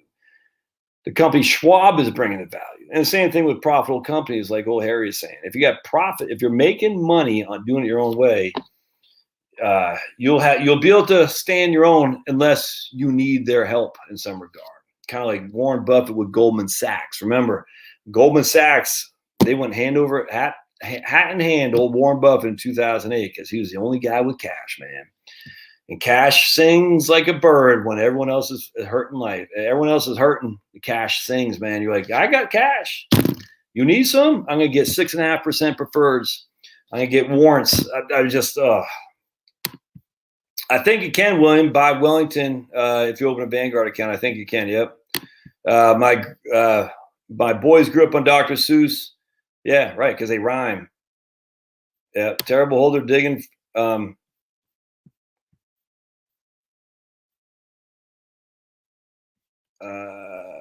All right, let's see. I'm getting killed by the stock market, but I'm leaving the stock market. I am buying more. I'm getting killed by the stock market, but I'm leaving the stock market. I'm buying. I don't get it. Jeremy says it's his value to hopefully stay employed. Well, that's IT. Yeah, I mean, that's. It's funny. So I deal with retirees or soon to be retirees, and some of these older men. They're in lines of work that they can't be canceled because they know the whole thing's going to fall if they're not there. Some of these IT guys, Jeremy, are on call 24/7, and it's killing them. But they're like, man, if I leave, this place is going to fall apart. And so basically they can demand whatever the hell they want to demand, if that makes sense. They can't be canceled. I'm telling you right now, if they said something on LinkedIn or whatever, YouTube about vote for Trump, they're not getting canceled because the company says, we need you to produce because if we don't have you, you're more value to us than we are to you, if that makes sense. Oh, yeah. Can't wait till the garlic starts sprouting. Yeah, right on, man. Oh, I didn't want that. 20, chug that vodka. Gulp, gulp, gulp. Yep. Yeah, freaking Roy, don't give credit to Greg Abbott. No governor of Texas should ever do lockdowns or mask mandates. Greg Abbott can kiss my big fat behind. I don't get this. Like, look, he's opening up. What the hell was Greg Abbott doing to begin with? He got played, man. He got played.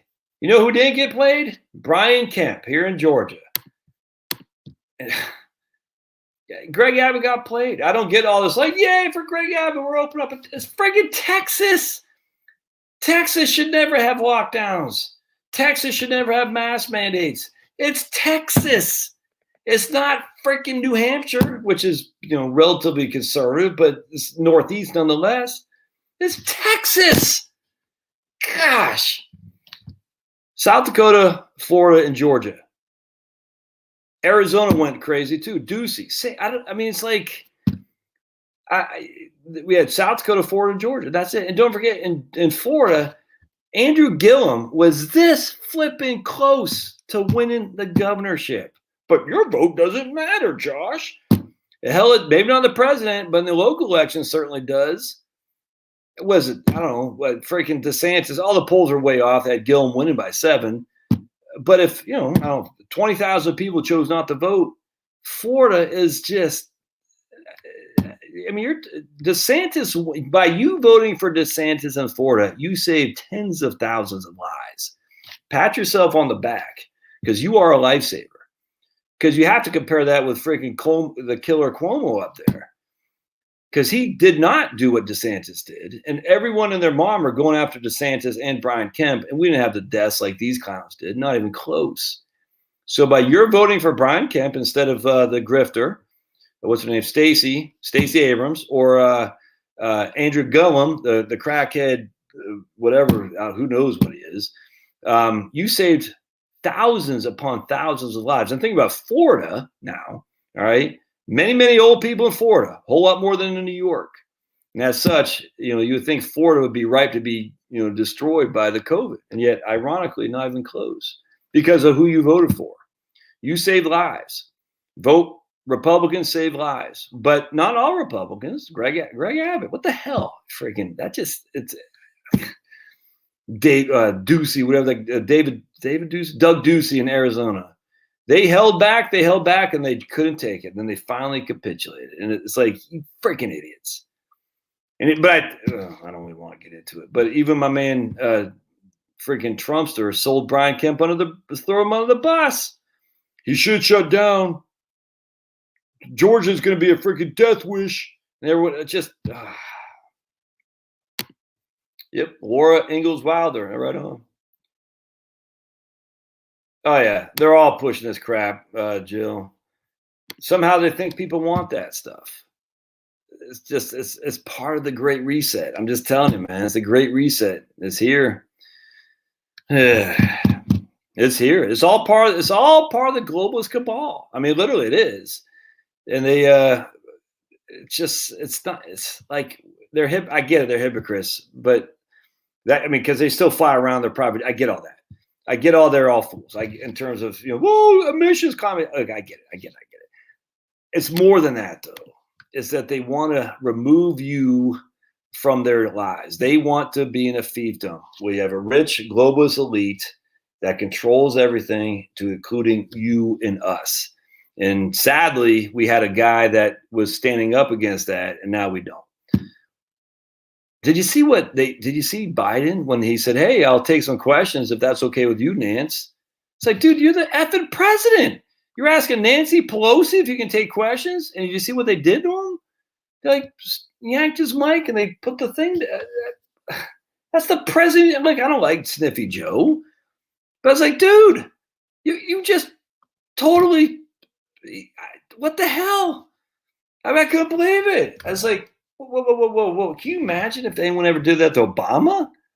It's like friggin' Jill Biden. Stand up for your husband, for heaven's sake.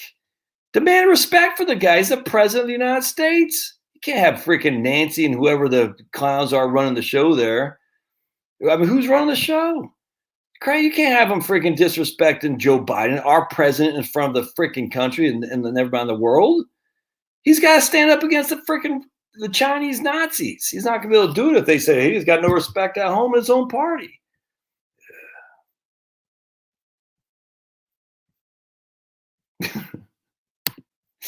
Roy says he has a white friend. Stay away from him, Roy. He might do you wrong.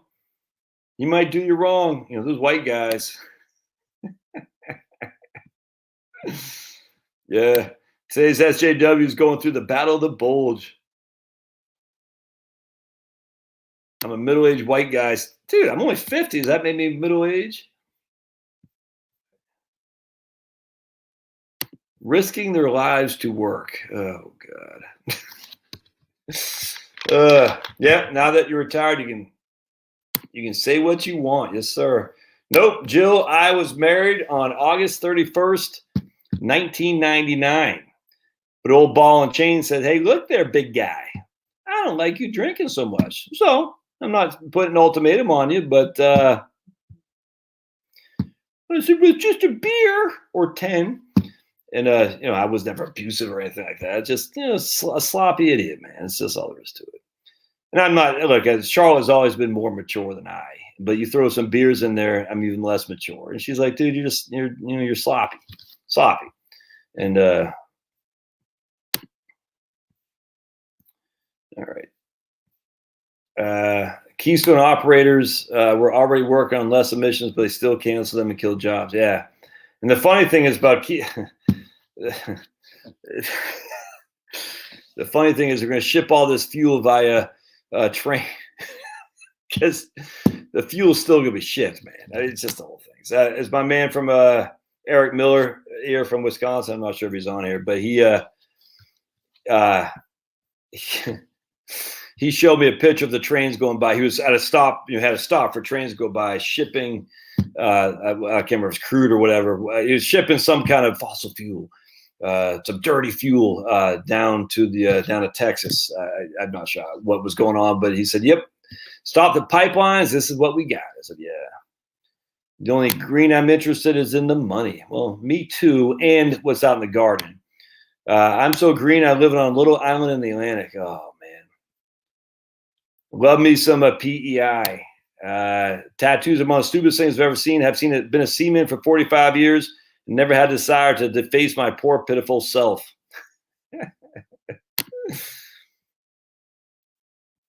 Well, that is a good investment. Yeah.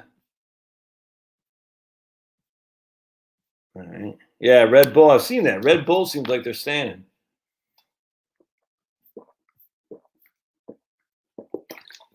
No, Georgia.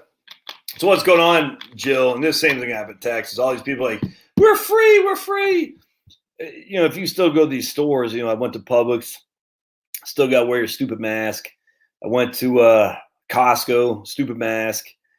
And they even make sure that it's not down. You normally keep it down, like just down here. I was walking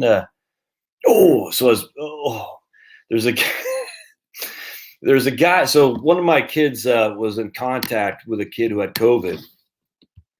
And so we had to be quarantined. He's literally quarantined. Anyway, long story short, so I went to go get him.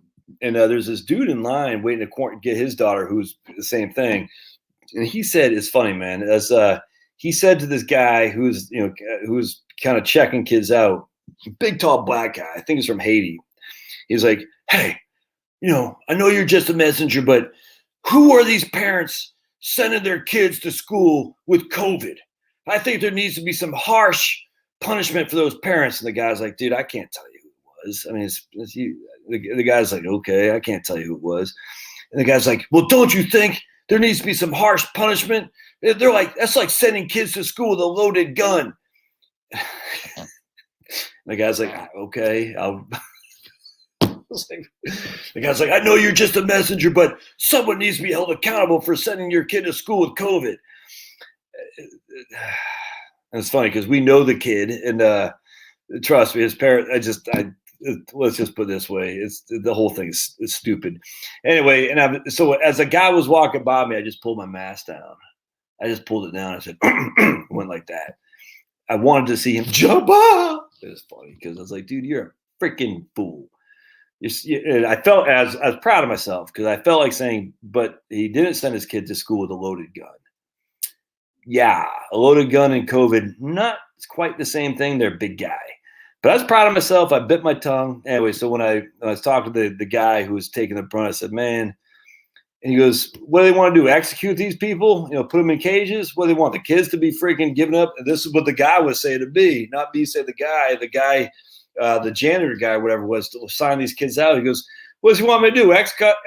Execute these kids? You know, put them in, take away the kids, send them to freaking CPS? I was like, oh, thank you, good Lord. Thank you, good Lord. There are still some sane people out there. And the irony of it all is my man Owen Benjamin put a video of people in Jamaica, and I don't know when it was, but running for their lives when the vaccine man was coming. They said, I'm not messing around with this, because they know who's always experimented on this. You know what I'm saying? They know the people in Jamaica are like, hell no, you're not giving me vaccines. And I couldn't find the video that he had shown. I didn't look that hard, but I was watching the news clips in Jamaica just about the vaccine. They're interviewed. They're like, hell no, I'm not touching that. It cracked me up. The point being is that, do we not remember Tuskegee? I mean, the CDC is so righteous. I better be careful. CDC is so righteous. Huh. They weren't that righteous not that long ago. Literally in my lifetime, they weren't that righteous. That's for damn sure. Oh, they changed. Yeah. Have they really changed? Jill, you're missing the point. He allowed the camel's nose in. I'm telling you, this is the problem. A lot of people on my side, they were too quick on the trigger to say, let's just do something for a couple weeks. And and Trump went along with it, and he should never have done it.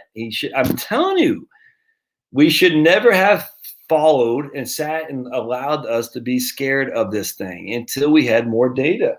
And we simply did not. It was so obvious. I was saying it back then. I'm saying it now. The people who should be most ashamed are the ones who are now saying we should have, if we only would have listened, i.e. listened, I don't know what they would have listened, but they allowed that critical 3 to 4 week time to set in, which would say, it's okay for government to take over. And that Trump allowed that. And I get it. He was up against it. I get it. No matter what he could have done, he would have won. But he went, you have to pick a side. And the side has always got to be for freedom. And the sad thing is Trump's a germaphobe. I know that's what it was. I know for a fact. Well, I don't know for a fact. But I know for a fact he's a germaphobe. And I know that he got scared because of the virus, the germs, and whatnot. He said, "Oh, we better flatten the curve because I just." And I thought there's people on this. Hey, right on, Nate. Much obliged. There's people on my live stream on my channel who know that these people lie when it comes to client data. And I'm like, climate data. I'm like, if you know they lie when it comes to climate data, well, why would you believe what they're saying now? It's nuts. Oh, man. All the various open source projects I use have posted BLM slogans. GitHub replaced all the master branches with main.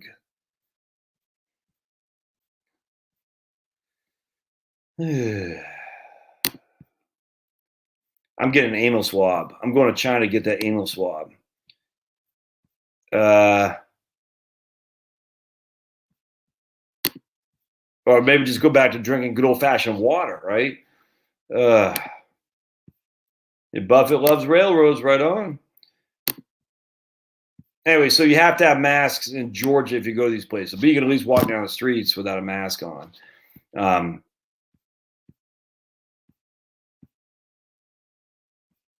Are PCR tests 75%? I thought they're 50%, man. Did you see the story about the WHO's World Health Organization's COVID testing guidance? PCR were generating a very high fault. Yeah, I think it's 50%.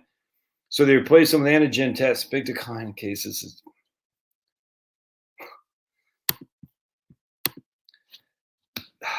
What happened to the flu? Well, we know what happened to the flu. Hospitals don't get paid for serving people the flu. So it's under the COVID thing. I mean, it's so freaking obvious. Anyway, so the point being was that at the end of the day, when you allow big government to take over, they never give it up. And I'm stunned at how many people and that's the thing with Greg Abbott. He hung tight for a long time. Doug Ducey, they hung tight. And then they capitulated. It's the weird. I was like, why are you capitulating now? It's actually, for the overall scheme of things, it's probably good. It's my black pill, essentially. None of these guys I trust. I mean, I like the Republicans more than Democrats, but it's just, it goes to show you, man, at the end of the day, the media still controls things. The Republicans don't have it together to fight it back. They just can't. Trump tried, but even Trump was able to get, boondoggled with the fear mongering. Remember, they used to say, "Oh, don't send." What was it? You want profits over people. That's what they used to say, because COVID was going to kill 3% of the population, and we want our business to open. You want profits over people. Remember that? I mean, all these various sayings that they used to say, it's just gone by the wayside. It's like, it's all, and this is what a guy was saying on my YouTube channel. I said, I'm double standards, that's fine. Because the left always, they never have any consistency, never any logic, always double standards, always. And so the Republicans are always fighting one hand behind the back. We said we have to be consistent, we have to be logical, and we can't have double standards. And the left doesn't do that. They just don't. They just don't. We can't drop bombs in Syria, Jen Psaki said, because when she was out of power, but we can now. Why? I mean, look, Republicans do some of this too. I get it. But the left is notorious for not being logical, not being consistent. They just don't care. Whatever it takes to win the argument of the day, that's all that matters, man. That's all that matters. Cuomo should be gone. Should be gone. For his obviously he'd be gone for killing people, but he should certainly be gone for his stupid Me Too thing. And he's not going to be. Friggin' what's the Northam and that the clown they got as the attorney general or whatever it is, lieutenant governor in Virginia. They should all be gone, but they're not.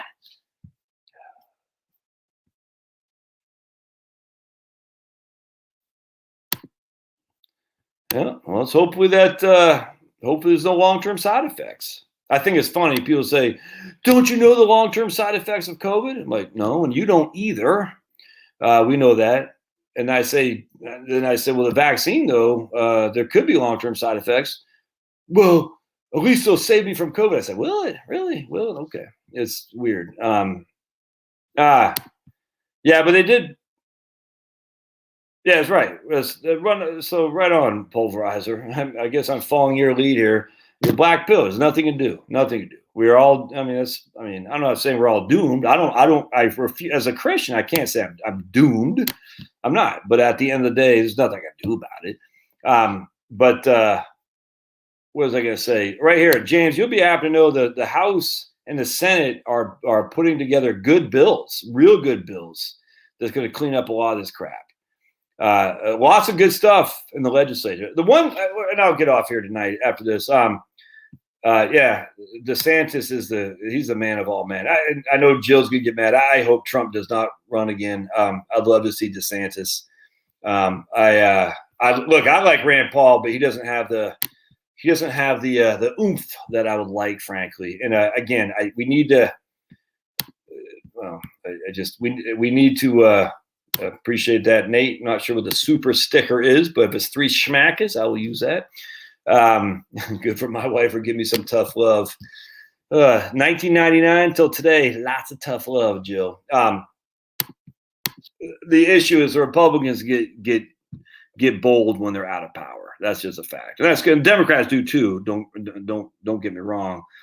But the Republicans know they're up against it with the media, and they're always trying to fight the two battles. They got to fight to keep the conservatives in bay, and then they try to capitulate to the media so they don't get hammered too much for the election. So they're always trying to do this. So once they're out of power and the media's focused on Sniffy Joe and the Democrats, the Republicans kind of under the cover of darkness, like what's happened in Georgia, can really make headway. I'm telling you right now, it's not being in power sometimes. Look, I wish it's the executive office that scares the hell out of me with the Biden, but nothing to do about it. So what you can do is, at least on the state level, you can say, all right, that's the way you want to play. We'll play right back at you. You know what I'm saying? And, the Supreme Court, at the end of the day is more conservative than it was. That's just a fact. So what usually happens is the Supreme Court will come in and say, in Arizona, you can't police up your own borders. 5-4 majority for the liberals with what's his name, Kennedy siding, I think it was Kennedy siding with the liberal majority, unfortunately. And they weren't the majority, but so essentially, Arizona said, we're going to police up illegal immigration because the federal government's not doing it. And the Supreme Court says you can't. But the Supreme Court is more conservative now than it was. That's just a fact. On top of that, there's only so many things they can take on. So they're not going to take on the Georgia voter cleanup. They're just not. And if they were, it'd probably be to solidify because we have a good conservative majority, more so than we did before. So this is good because we still have Brian Kemp in office. We still have majorities in the House and the Senate, and that's in the Georgia. And as such, if the Republicans were smart, and it looks like they are, I can't imagine Brian Kemp would not sign this thing. But if they were smart, they recognize we got basically 18 months to get this done because 2022 everything's up again, and Stacey Abrams is going to run again. And if we don't get this cleaned up, she's going to win. She's going to win. Because she knows how to play the game, and the Republicans don't. Because we're always going for a free and fair election. The Democrats said, you do that, we're going to do this other thing. It happens all the time. But anyway, so what's happening, there's a lot of good stuff in the legislatures going out there. And that's why I'm telling you, they used to say the states were the petri dish of politics because you could see things that are happening. Look, man, the Second Amendment stuff all flowed from individual states. It really did. And then it flowed up into the federal government. It didn't come from top down. It came from bottom up. A lot of school choice stuff. Arizona led the way for school choice. And I forgot her name, man. I wish I remember who she was. But in the late 90s, there was a lady, Secretary of State of Arizona, a pretty lady. And I loved her. She was fantastic. But I forgot what her name was. But anyway, she led and she took all the arrows for school choice. Fan-freaking-tastic in charter schools. And now we're seeing it spread all across the land, which is good. And then you got Second Amendment. Then, from the Institute for Justice, going against, keeping people from starting businesses, from having to go through these insane regulations. That's all from the states. Then it goes up to the Supreme Court. The Supreme Court says, yep, I bless you, my son. And lots of good stuff. Now, with that said, we're competing against the Titanic that is the federal government. But the federal government can only do so much for the most part. The states can still operate in some regard as we still have now. Like Georgia never had a mask law and never did, never closed. I mean, a lot of places did, a lot of localities did, a lot of businesses says you got to keep it, you got to, stupid, but, private businesses, they have a right to do. Look, that's the thing. If you're a private business, you have the right to do whatever the hell you want, which includes smoking cigarettes, by the way. This is the logic that the Democrats don't follow. Well, if I'm a private business and I have a right to make people wear masks or make people stay social distance because I'm a private business, even if the state can't enforce me to not make people wear masks, well, I'm a private business. I should do what I want. Okay, well, I'm also a private business. I want to allow smoking. How come I can't do that? Because secondhand smoke, people have a right not to come here if they're worried about it. It's discriminatory against employees. They have a right not to work here if they don't want to. But there's no logic or consistency on the left, none whatsoever. Me, I'm very logical and consistent here. Let the private business do what the hell they want. I don't care. As long as they're not hurting anybody, go crazy, man. You want to mandate masks? You want to mandate vaccines? You want to mandate freaking yellow stars on my chest? You know what I'm saying? To say that I'm of a certain religion? Go ahead. Go ahead. I don't have to go. You can't force me to go there, the government, and I don't have to go there. At the same point, if we're going to allow private businesses to do that, we need to allow private businesses to do other things too. Let people smoke. Let people do it. I mean, and I just use smoking because that was, again, where the Republicans started losing the control of the free market narrative back in the 90s in Virginia, nonetheless. And I just said, whoa, why are Republicans pushing this crap, banning cigarette smoking in restaurants and bars? The Republicans should never be doing that. A lot of local Republicans, your local county politicians, are just as big government as your local Democrats are. I'm telling you, there's a lot of little tyrants in there too from the Republicans. I'm telling you right now, they just happen to be Republicans because Republicans are the favored party in your locality. Trust me, there's a lot of little tyrants in your local Republican politics, and they want the power of government to tell you how to run your life and business. Absolutely. So you don't, just because they have an R next to their name doesn't mean they're inherently for freedom. That's for damn sure. All right. I guess we'll get out of here. Yeah. I mean, but Josh, secondhand smoke is stupid. Give me a break. Yeah. On top, it's the whole thing is stupid. The idea we're all going to die by being in a bar from someone with secondhand smoke. It's stupid, but even if that were so, then don't go. You don't have to go there. It's I'm not holding a gun saying you will come to my bar and be around people smoking cigarettes. What they'll argue is an ADA violation. Okay, well, ADA violations for masks, right? We can sue for masks because ADA, having the thing on your face. What Costco says, well, if you can't wear a mask because you have to wear the face shield. That's an ADA violation too. You can come up with all kinds of reasons why that is. I can't think of it off the top of my head, but maybe my glasses get fogged up. I don't know, whatever. But maybe I can't afford a face shield. But you come up with all kinds of stuff. Democrats do too, and the Republicans need to get better at that too. When our stuff is violated, the Republicans need to start saying we're suing. You have to have legislation. I hate to have legislation by freaking judicial authority, but that's where we are now. That's where we are. The judicial branch is the governing authority. That's just a fact. So. All right. See you guys. Oh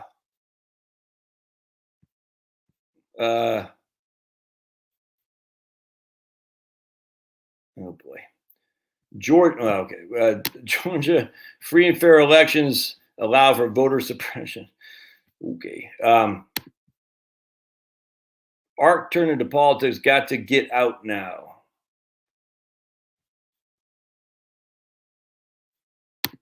All right, so here's a good one. Didn't people rage against letting blacks enter their businesses? What if the current laws wear masks will be recognized as what if the current laws will be recognized as protecting vulnerable? I mean, again, I never understood. At the end of the day, if a company doesn't want your business, why would you want to go? Why would you want to go? That's my big thing. I don't understand the whole thing. It says, hey, you don't want me because I'm white, I'm not going. You don't want me because I'm black, I'm not going. Why would I give you my money? It makes no sense. As a part of protecting vulnerable populations, is that what we're going to say? You're private only. You can do whatever you want only as long as you're protecting vulnerable populations. You have this thing called freedom of choice. you don't have to participate in that activity. It's crazy. You could go over there. It's nuts. Crazy. So crazy it just might work. This guy doesn't have a mask. Ah! I'm going to go over here instead. Ooh, crazy.